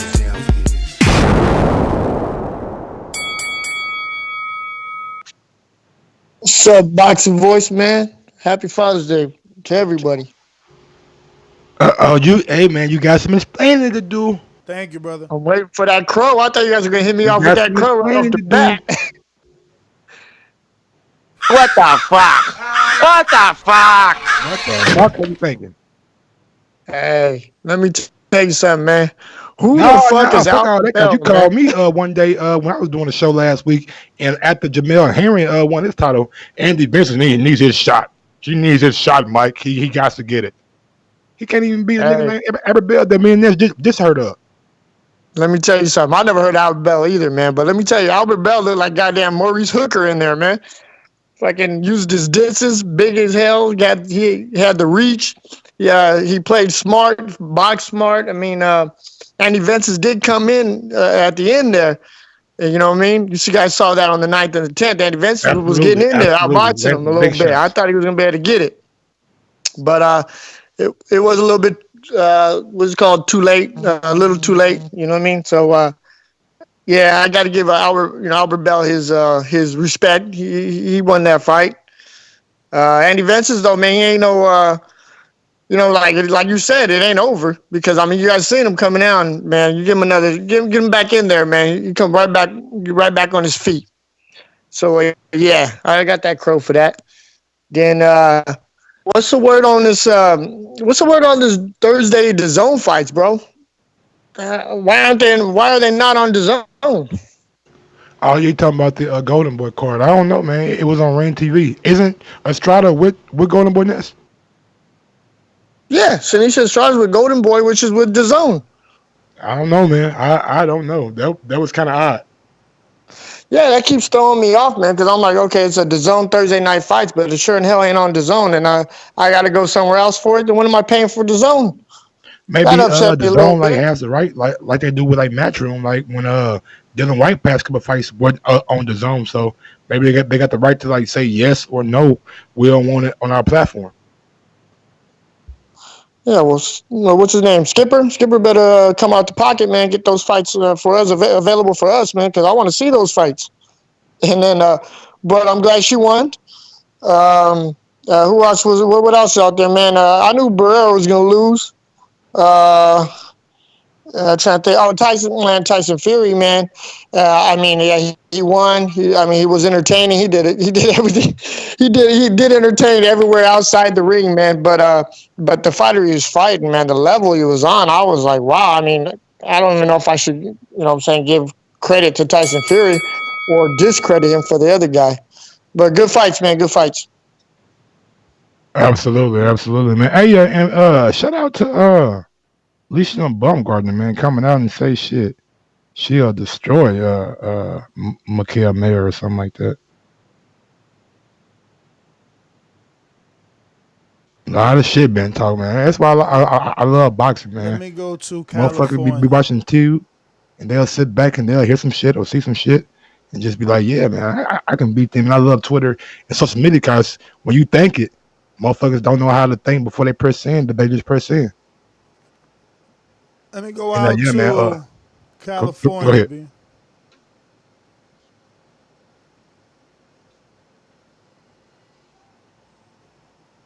Who we got? Long Beach in the house. Yeah. Happy Father's Day to all the real daddies out there. What up, your JP? weekend niggas. Man, happy Father's Day, player. If you really put in that real work out there and contribute and pay for daycares and shit and summer camps and shit, happy Father's Day to you. Absolutely. But last night, man, that shit was a Beyonce concert. All right? I've never seen this much production, all to fool a casual fan. Now, this shit had nothing to do with hardcore interest last night.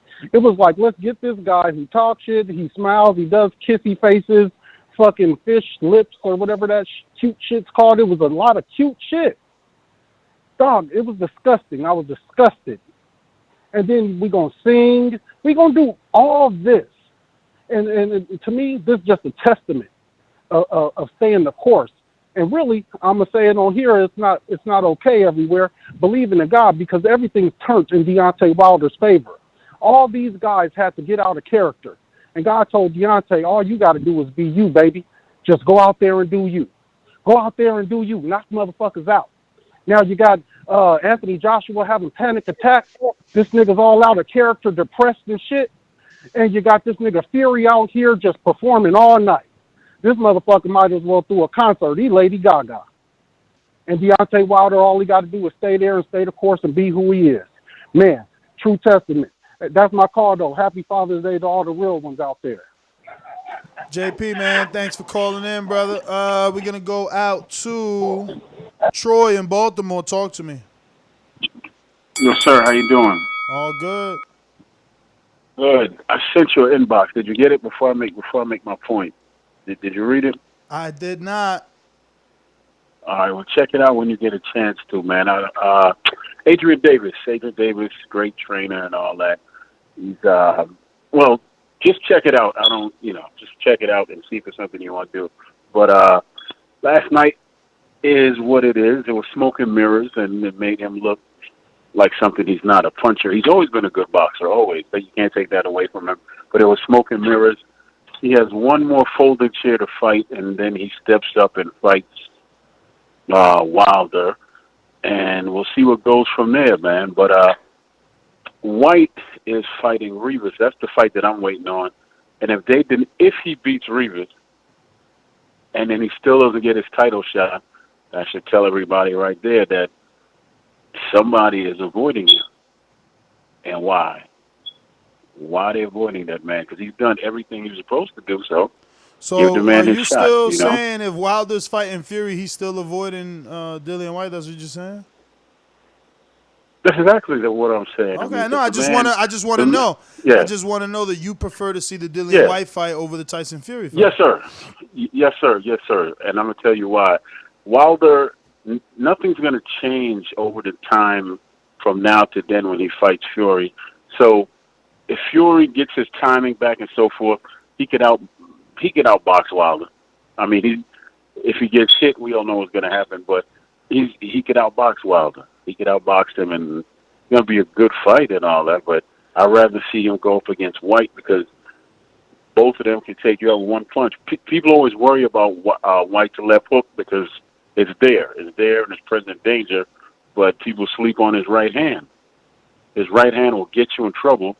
Left hand will put you asleep. He will put you to sleep. And I wanted to give you some props. You and R&V, I'm gonna give him some props. We had a good conversation yesterday about we were having a grown conversation about people calling in and making threats and during border wars. You're gonna do this and you're gonna do that, and I don't believe you created it for that. I just believe you created it as a boxing thing. You know, you come out, you enjoy yourself, you box, and you see what it's all about, and you move on. You know, all this other nonsense. It's just nonsense. So just keep doing what you're doing, man. I'm gonna constantly kick you in your ass, you know, when I disagree with you. But I could also give you props when I agree with you. For sure, man. Appreciate the kind words. I want to thank you, obviously, for calling in. We're going to go out to Alex Lemon. Looks like he boomeranged back in. What's up, champ? Yo, Ness. Yeah, want to get back in real quick. Michaela Mayer definitely beats Bumgarner. That's no doubt. We're going to jab the shit out of her. And I like Bumgarner. But Michaela Mayer, man, she's on another boxing level, I feel. She's on Mrs. Top Rank, man. Yeah, she's the queen of Top Rank. There you go. Andy Vincez was the prince. Huh? Andy Vincez used to be the prince till he lost to Albert Bell. No, I never said he was the prince, man. There's only the prince. I've never said a prince of Top Rank. That's kind of. Oh nah, the prince is Lil Gabriel Flores and shit. Well, nah, that's the king. That's the king of Stockton right there. Oh, king of Stockton. Okay. Yeah, Stockton, California, man. So then, who's the king? What about Ramirez? Oh man, hold on, bro. I Y'all thought out Ramirez here. was the king. Y'all been disrespectful, nigga. Ain't one king on Top Rank, nigga. But one king on that bitch. Ain't no co-promotional king. None of that Ramirez. Shit. Pound for pound, baddest motherfucker throwing down. Jose Aaron Ramirez. Crawford. What up? 14,000 every time. Jose Ramirez, 14,000 at the Save Mart commemorates Center. of Bud. I'm about to spark up my Bud right now. Yeah, but Bud never got 14,000 in Omaha. Like Ramirez does that with anybody. He'll do 25, 30 if he fought Regis in the nigga, Save hey, Mart. most people like to sit at home and watch TV. The Bud did 3 million. Wasn't my home on my fucking what was that nigga name? Legendary boxer call in 2.7 million. My bad. Hey, Mike. Hey, Ness, make sure you add a few more seconds on for me, man. You know where Mike be going, man. Hey, Jose Ramirez gets 15,000, man, at the Save Mart Center in attendance while the fight's on ESPN. On ESPN regular. The fight not in motherfucking Fresno, man. The fight down in Dallas, motherfucker, for a reason. That's credit to Jose Ramirez because he's willing to go down to Hooker's home state and take that belt from him. Ain't no to credit. make that hurt, I wonder. We got paid good, baby. No. I wonder if they just feel that it's better to have it in Texas because Ramirez is Mexican. No, it's better. Yeah, because that's a hope, I guess. Listen to what y'all not thinking about. Listen to what y'all not thinking about. I know for Alex, he's like, oh yeah, 15,000. But come on, he's selling $10 tickets. In Dallas, they could at least sell $25 tickets. Mike, I mean, Ness, there is no $10 ticket. Stop for the last lying. fight. For that last fight, there was no vouchers. No vouchers. I ain't say voucher. You telling me there wasn't no $10 tickets? No, there's not. It's a $35 ticket is the lowest. Hey, but real quick, my last statement too. The reason why I boomerang back then too was I need to see a price sheet. I will next time, next fight. Hey, but hold up. I was gonna say we got to give some credit to Top Rank because look what they're doing. Jose Ramirez is fighting Maurice Hooker, who's the zone Matchroom, and then you got the Wilder Fury that's gonna be coming up, and that's PBC. Come on, Wilder Fury ain't happened. Fury said he ain't signed shit. He said he don't know what Wilder talking about. No, he said that on ESPN that they're gonna fight next year. He said, right? He said one more fight and then he's gonna go for the green belt. He also said that he ain't signed shit. He don't know what Wilder talking about. You're probably agitated, my nigga. What? All right, well, hopefully it works out. What, Mike? So you saying Fury didn't say that? I said he was probably agitated when we was asked that question. Oh, okay. All right, Lemon. Let me go to next man. Who on deck? BoxingVoice.com. It's money to shit. Working that bitch. Ballin' like Swish. Diamonds wet like a fish. Pull up with them sticks. Come fuck with the clique. We fucked on your bitch. She sucking the dick. I'm whipping the work. Hey yo, what's going on? It's your boy H Money, Mr. DAZN, the Boxing Voice 2019 Rookie of the Year. And Ness, you know we want you to come home to TMG, man. It's only right, Ness. And I got there's a lot of things I got to tell you right now, Ness. And I'm going to get right to it. You know, you are the heavyweight champion. You are the Deontay Wilder of Border Wars, and we want you to come home to TMG. We will make you the #1 fighter pound for pound in the world, no doubt about it. We got the best promotional team in the game, and Jimmy can't wait to make your video, man. To welcome you home. He's almost done with Anthony Edwards' video. I want you to see the Anthony Edwards video. It's gonna come out real soon, and next, I want you to think about this. You know, you are getting up there in age, and I promise you this. I offer you the Canelo deal with shares to my company and TMG Promotions. I want you to work with the great fighters we got. I want you to be the Al Heyman of my team. I think we can make it happen. I want you to be an owner. We are TBV, and you know what I'm saying? We got a lot of good things going, and I hope you appreciate us, man. We got a Sunday show I know you off on Sundays, so we doing a Sunday morning. It's called the Sunday Morning Early Smoke Show. You know what I'm saying? A podcast. We would love to have you as a guest, and we interviewing Border Wars fighters. You know what I'm saying? Joseph Rodriguez, he's going to do an interview. You know, welcome home, Joseph. Super Max, my brother, man. Jimmy J, my nigga, Boxing Therapy, man. Robert Bonilla, we in here, man. All day long, man. You want it, bro. I want this. Ness, come home, bro. You are the Deontay Wilder, bro. I want you to be an owner, man. You are the missing piece, man. I want you to come home, Ness. Just let us know, everybody. We praying, man. Jay clearly in the chat right now. I know he typing, man. Everybody typing TMG. Everybody typing right now. We in here. It's H Money, man. It's all positivity, Mike. You know me, bro. You know that, bro. You know what I'm saying? We in here, man. It's Big M, man. You know what I'm saying? Big money. That's big money, man. Hey, Ness, what's up, man? When you gonna let us know? When you gonna let us know, bro? The whole world want to know, man. You are the best fighter, Ness. You are. Save the best for last. Save the best for last. That's what I did.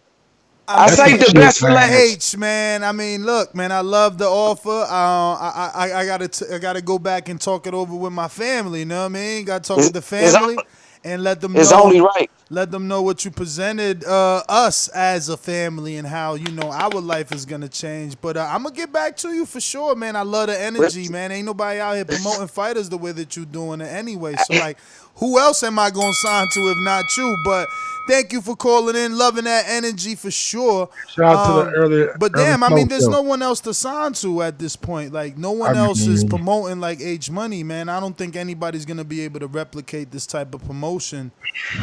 They got promo videos. You know, they setting up their fighters with interviews. Yeah. They dropping super chats left and right. Yeah. You know, it's a family thing over there. It's a family affair, and it ain't like that other money team, you know what I'm saying? Ain't like the money team where it's just like kind of an eye-in team over here. I feel the family affair on that TMG, but yeah, man, I feel like they got a good rapport over there, man. Mm-hmm. Listen, and yo, the stable's growing quick, man. You might not be no space, man. You with TMT? You already got a deal. Damn, that's crazy. Who you fighting again? FOG, right there in the chat, man. Wow, man. You got to talk to your promoter. The money team should sign, the money game should sign FOG. Bruh, you got to talk to your promoter because I didn't even know you was on this card. I mean, I'm not like, you know what I'm saying, official, but, you know, I work with him. He's a good guy. You on your Dillian I'm like a Mikey White Garcia, shit. you know what I'm saying? You on your Dillian White shit. I'm like Mikey. Oh, well, that mean you got loyalty to him then. Yeah, man. Yeah, Jose's a good guy. Jose's a good guy, man. Damn. I don't like all the backlash Jose get, you know what I'm saying? Soon, but like you said, man, boxing fans are fickle. Y'all forget, man. Only one guy been unified, man. Only one guy in Border Wars. Only one guy went in, and everybody thought he was going to lose the Cruz. Everybody thought Cruz was going to destroy him. I was in his corner. I said it from day one. And what'd he do? Prove me right. Motherfucker say he ducked Anthony Edwards. He got a Achilles injury. We just seen what happened to KD. How much do We Brandon seen what weigh? happened to KD when you try to come back from a motherfucking Achilles injury. You rupture that motherfucker. So I respect Jose for not coming back and rupturing his goddamn Achilles. How much do Get healthy, Brandon Jose. weigh, man? How much do Brandon weigh, man? Out here Brandon who, talking- Maurice? Yeah, out here talking about age money and shit. What's your weight class, champ? Mr. Platinum, talk to me. What's going on, Mr. Platinum?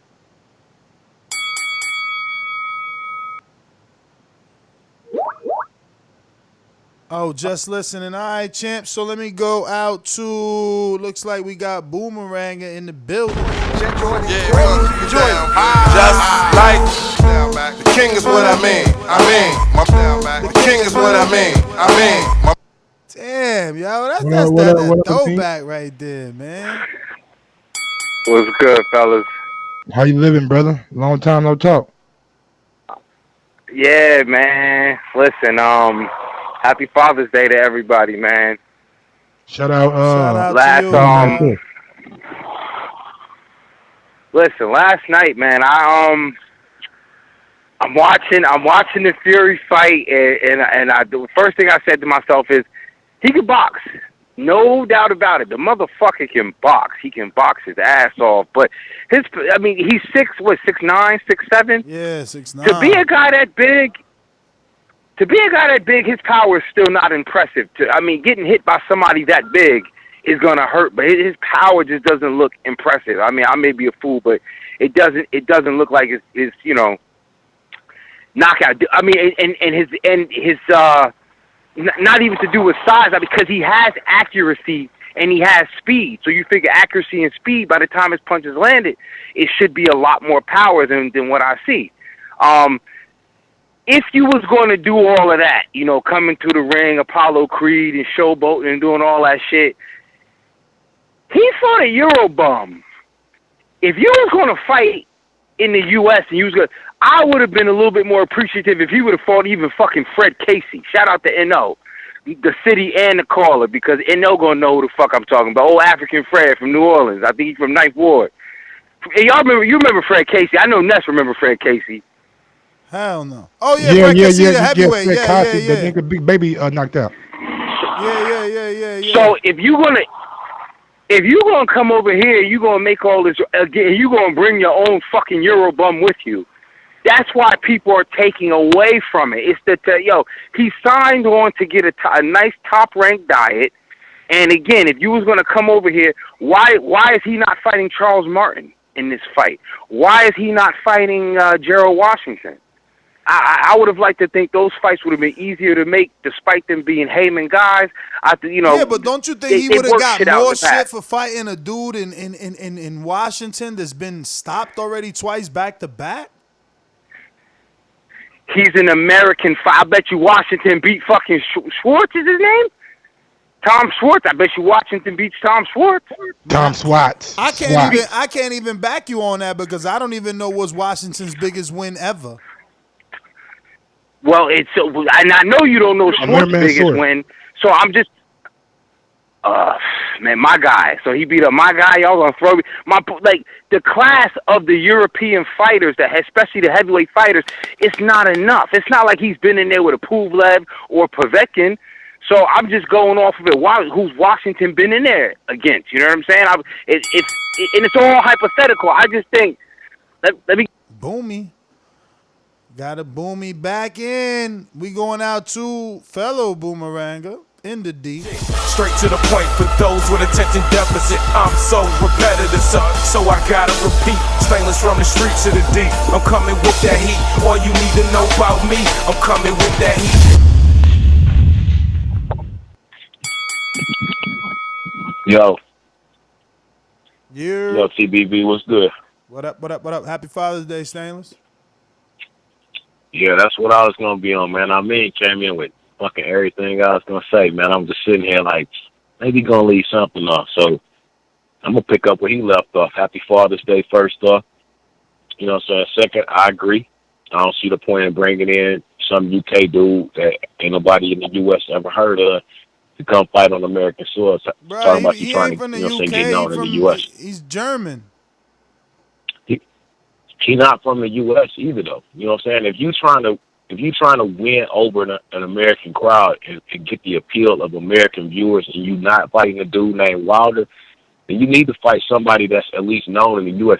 I mean, if nothing else, he could have rematched his Steve Cunningham fight. You know what I'm saying? Ain't Steve Cunningham still with Top Rank? Like, that was a decent fight between the two of them. Like, Steve Cunningham never been with Top Rank, but Steve Cunningham I don't even know the last time he fought with PBC, let alone Top Rank. Either way, man, there's got to be another name that he could have pulled U.S. as opposed to some other dude I ain't never heard of from Europe. You know what I'm saying? Like, that don't make sense to me. If you trying to win me over when, I mean, the best that you've done since the Wilder fight was to admit that the rematch didn't happen because you signed with Top Rank. Like, he's not doing anything to gain my interest as an American fan. Like, I thought that he was boring before. Don't get me wrong. Fury is a great boxer, man. To see that dude move, you know what I'm saying, the herky jerk style works well for him. He really knows what he's doing. He's got a very high boxer's IQ. But if you're going to try to get me to pay for ESPN Plus, that's only going to show a fight a month, if that, you know what I'm saying, then you need to have a fight that's going to draw me and some casual fans in, not somebody that nobody's ever heard of. Like, that's just my opinion, though. But as I always say, please make sure you push the thumbs up, share this in every episode of the Boxing Voice podcast. It's TPV for life. And if you ain't on Patreon, you stupid. Fellas, man, happy Father's Day to you. I'll push one on you, man. Light a cone, stainless light a cone, man. Shout you, out to the man, brother. Appreciate IBO it. listening, man. My man Michael and IBO appreciate everything you do for us over here at TBV. You found my wallet in Dallas, man. Good luck, Stanley. Okay. We got AP. No, what he said? What this dude said his name? Oh, he's from the UK. Is ADPNBX? Yo, we need a name from you. You got to change that, champ. Yeah, man. I'll change it. You good, boys? Yeah. We're good. How are you? Yeah, I'm good, man. Good.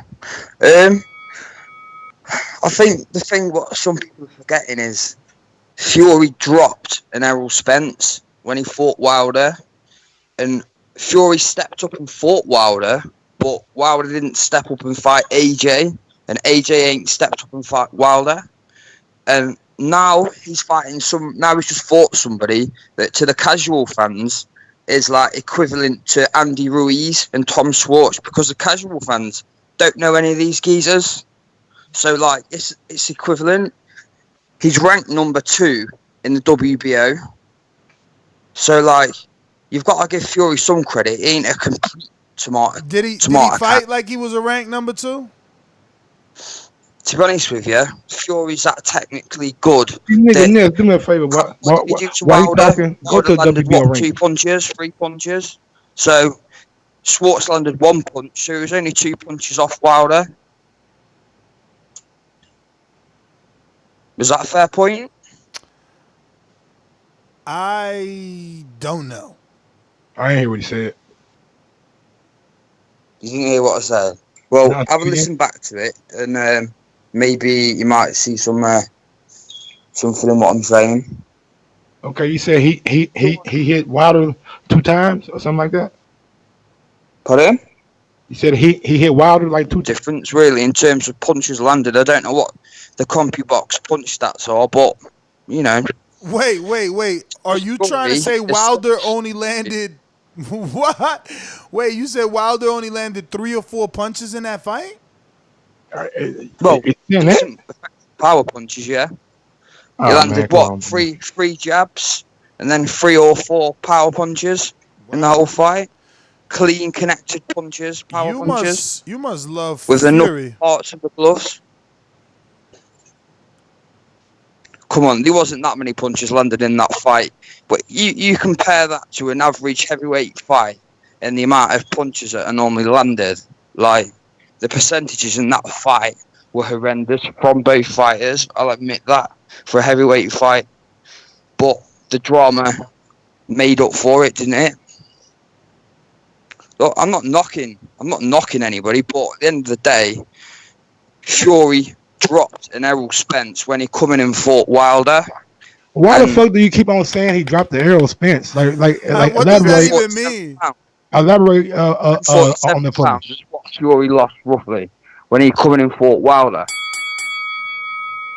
Okay, when the Errol Spence do that? Like no. I think he means that he dropped 147 pounds. So he's just using Earl to make it sound sexier. Okay. Now, one thing that jumps out, and I wasn't even thinking about this shit. The WBO and the WBA should be ashamed of themselves. How you drop Anthony Joshua out of the rankings totally? 15 guys better than Anthony Joshua right now? Come on, bruh. And I wasn't even going to that. I was going to the WBO because I'm looking at it like Tom Schwartz. Does he beat Fury? No.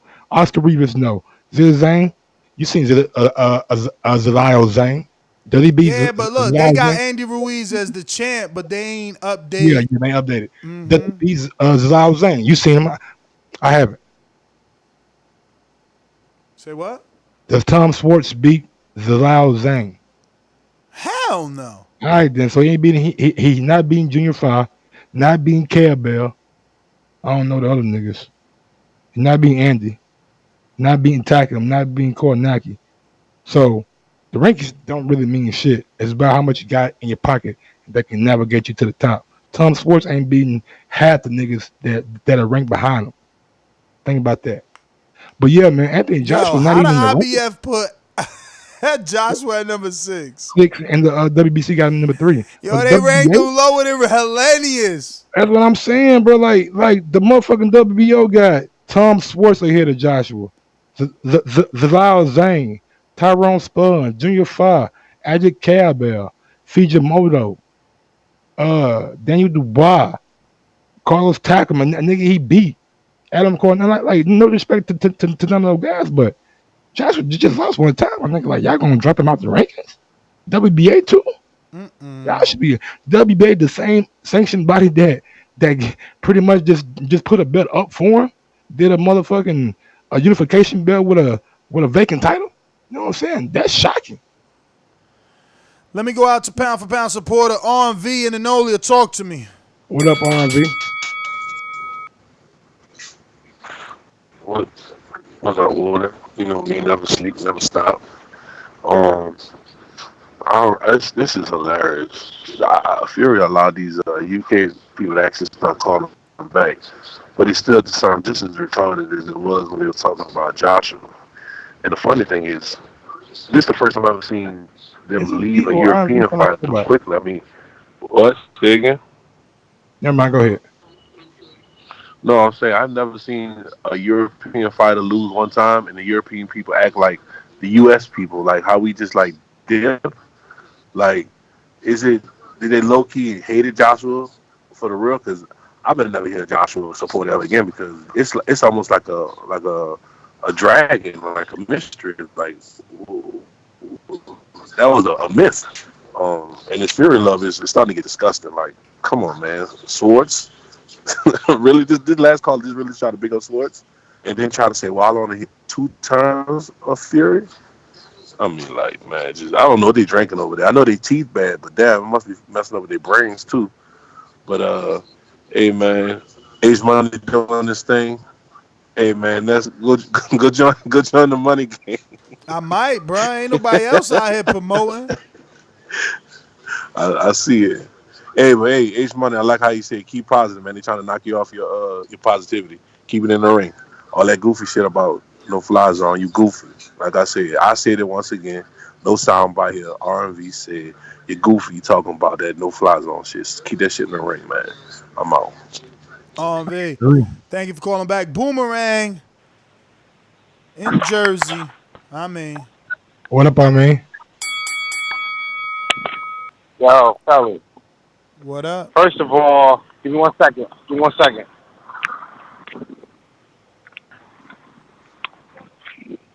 That's a long second. I'm having technical difficulties. I'm good now, though. Yo, y'all can hear me? Yes, sir. All right, so look, Stainless definitely he just covered it. Basically, get something somebody that's going to attract us just by name. And I didn't want to bring him up, but shit, he could have always fought a Mansour. Aside for all of that, yo, dude, that's my nigga. I'm gonna keep waving that shit nest till that motherfucker retire, B. Shout out to Penns Grove, New Jersey, man.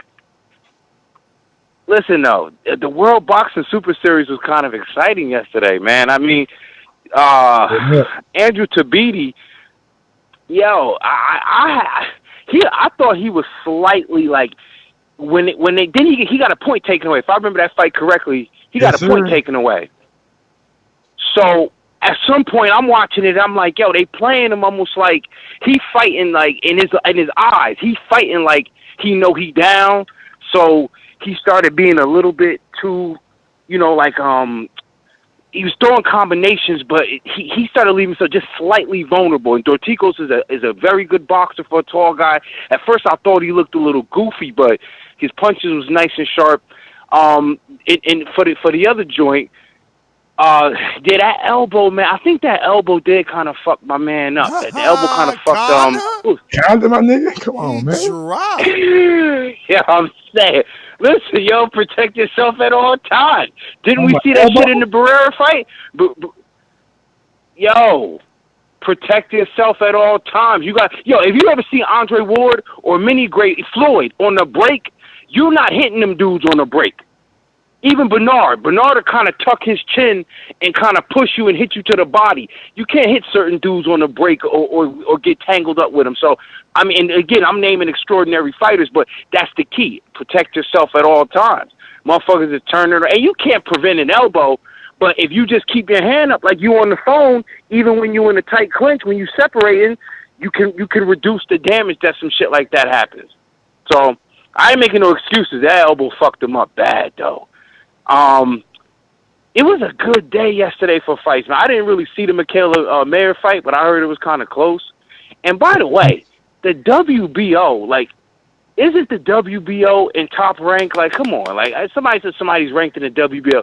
The WBO, as long as Top Rank got a fucking bout on ESPN Plus, whoever's in that bout is WBO ranked number 1, number 2. So, fuck them. Same thing for Frank Warren and BT Sports, man. They all in bed with WO. Eddie Hearn steals more towards like the IBF, WBA kind of. Top Rank does flirt with the WBC.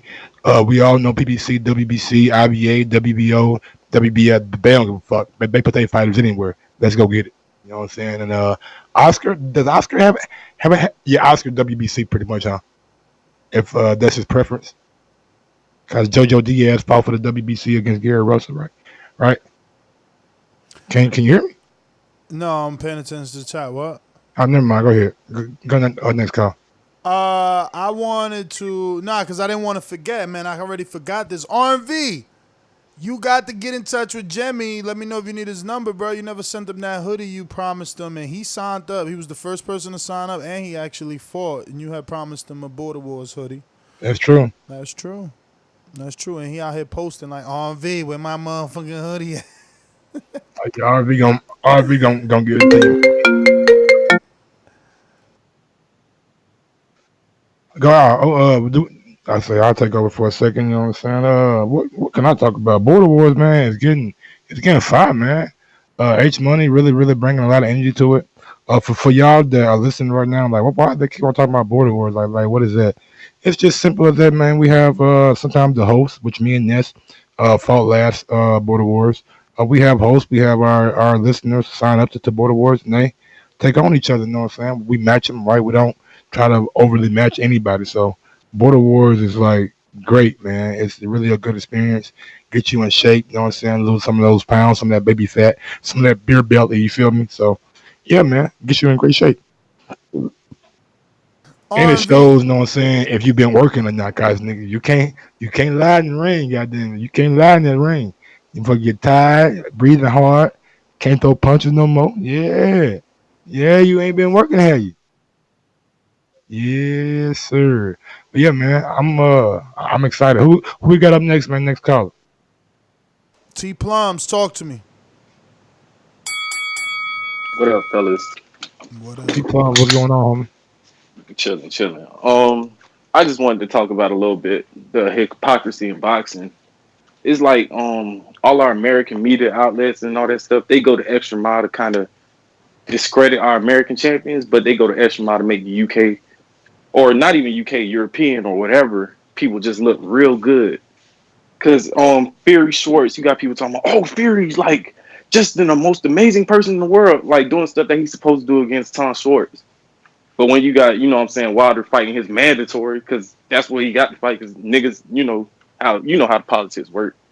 Everybody, oh, we all know that no one wants to see Wilder in Brazil.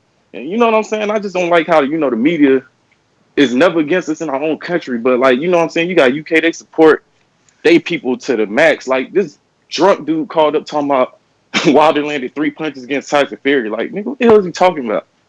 And they don't mind sounding stupid to defend their people, but here in America, we just be tripping. Like you know what I'm saying? Like, why don't our media support us? But we support everybody else and make ourselves look bad. Like, I just don't like that crap. I just want to know y'all input on it. What y'all think about it? It's just, man, boxing, it got to get more mainstream. I feel the same. Nah, it ain't. I mean, I don't think it's boxing because it's. Well, I guess because I was gonna say all sports is like that. It's just that this sport doesn't receive the backing of America. But NBA, all sports NFL. pull for each other, though. What I'm saying is teams pull for each other. So unfortunately for boxing, America's a team. And one thing you gotta understand, one thing about boxing, one thing about basketball and football that boxing don't have, they have team loyalty. Like this team been for years, so it might have been passed down from your grandpa to your father to you. Know what I'm saying? A Dallas Cowboys fan, straight up. In boxing, once your guy retired, you might not be as interested as you was to begin with. You know what I'm saying? Because you didn't find anybody else. So it's not like that lineage that goes from year to year. Once your guy gone, like let's say the Bay Area with Andre Ward, it was buzzing. It was buzzing on Ward. It ain't really buzzing right now because what they got gone.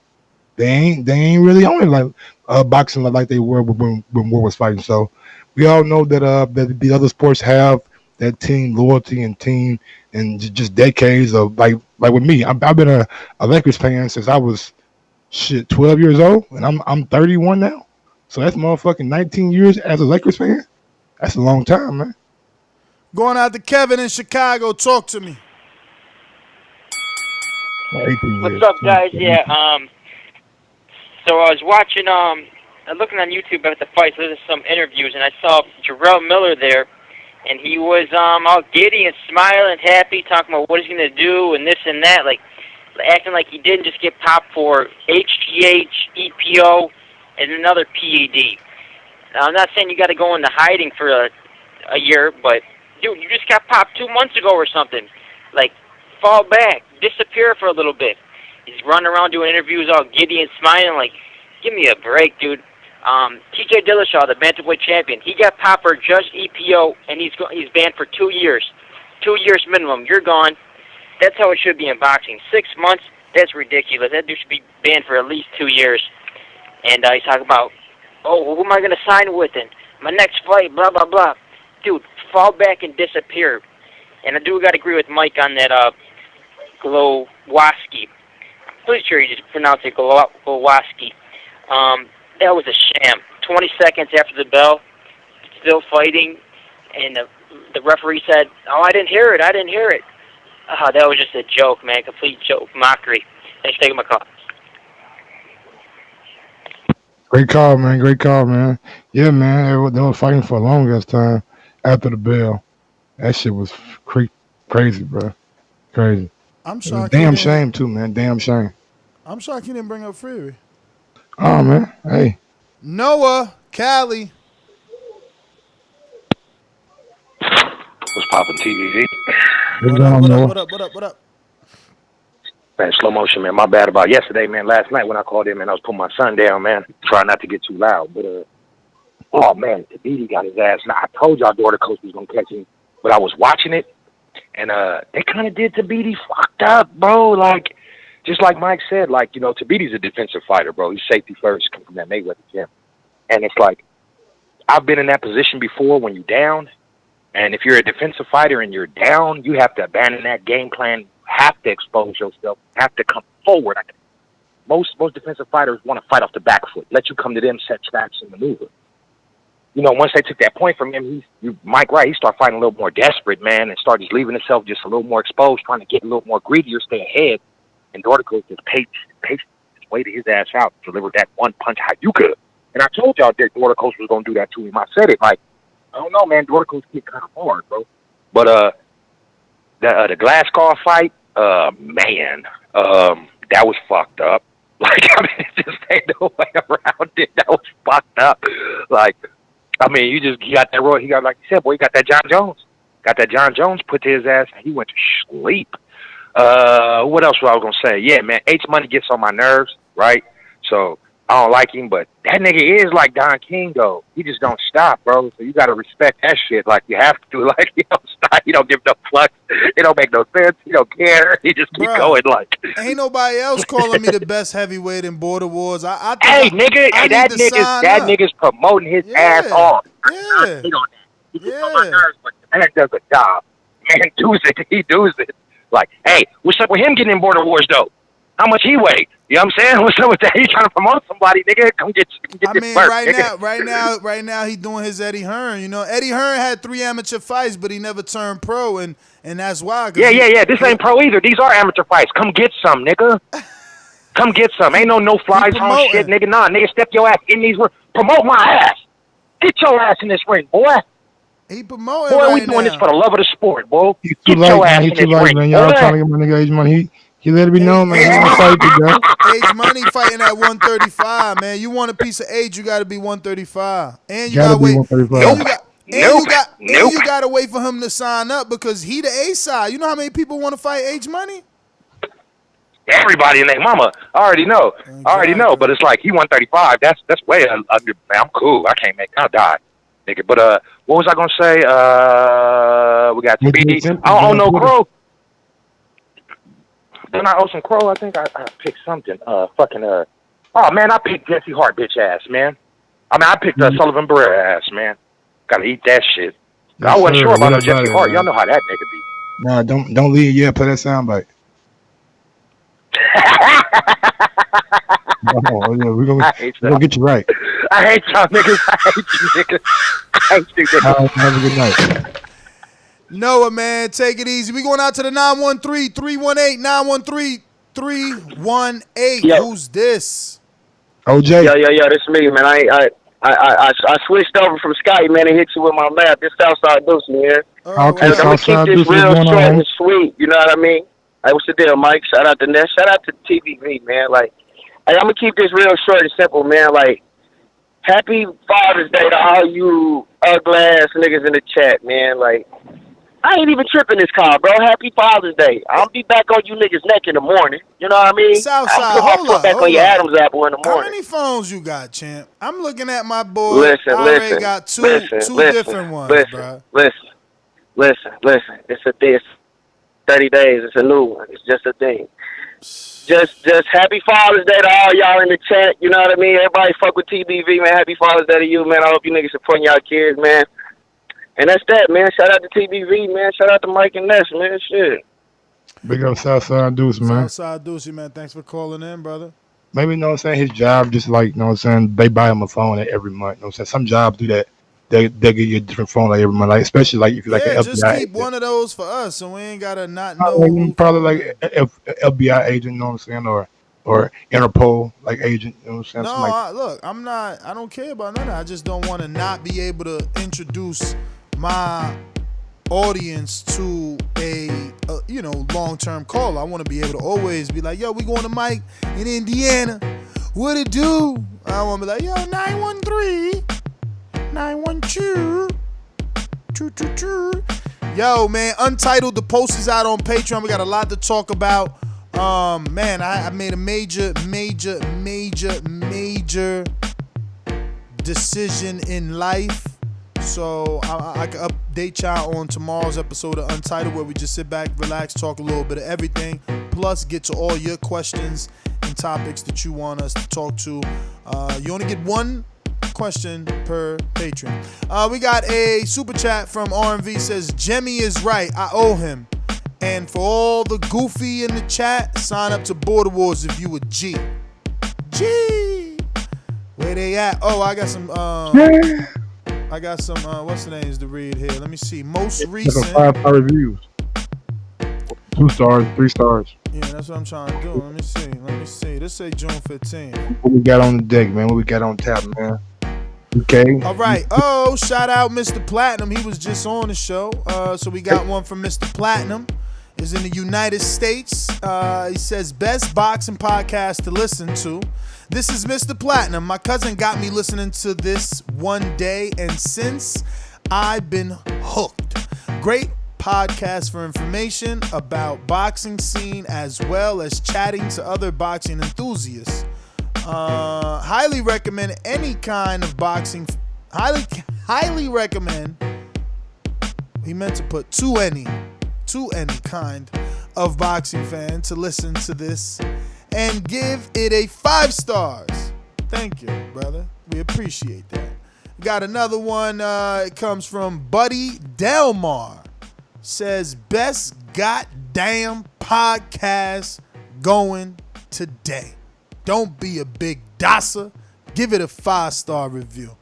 And that one is from the United States, from Buddy. We got another one titled Real Talk, and it's from Zeus Man For You in the United States. Another 5-star review. He says, just what I needed. These guys have the goods. Thank you.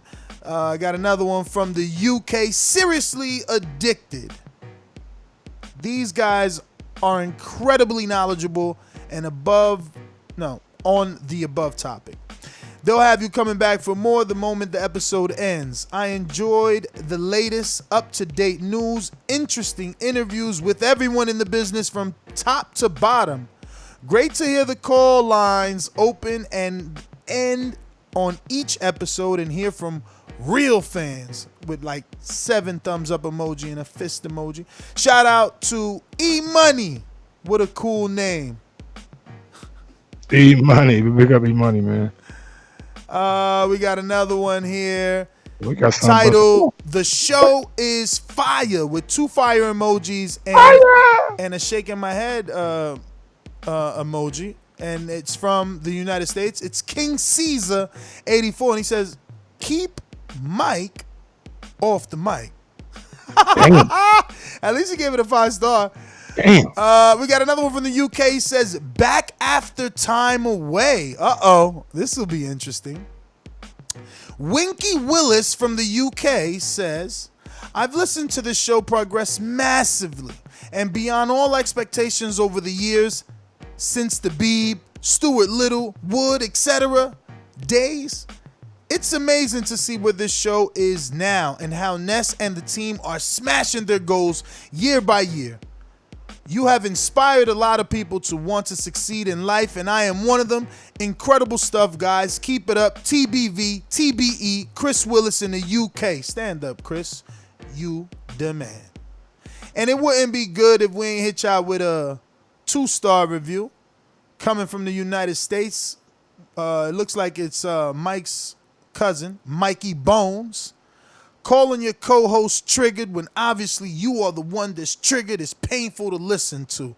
Always whining about getting cut off when you think you're right. Ness, maybe you don't need a co-host since you can't handle dissenting opinions. Laugh out loud. Ow. Another one from the UK. Title, Garbage.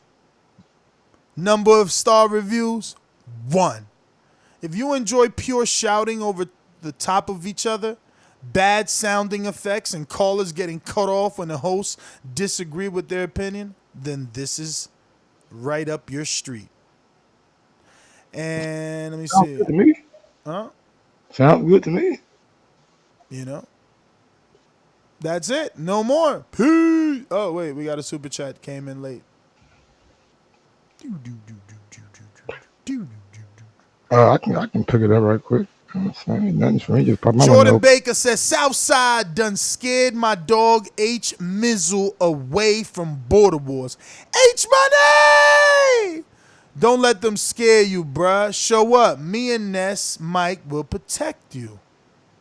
Yo, man, that's coming out with our own security company. So yeah, we got you. Joseph Rodriguez Garcia says TMG will put on the biggest heavyweight unification in border wars in late 2020.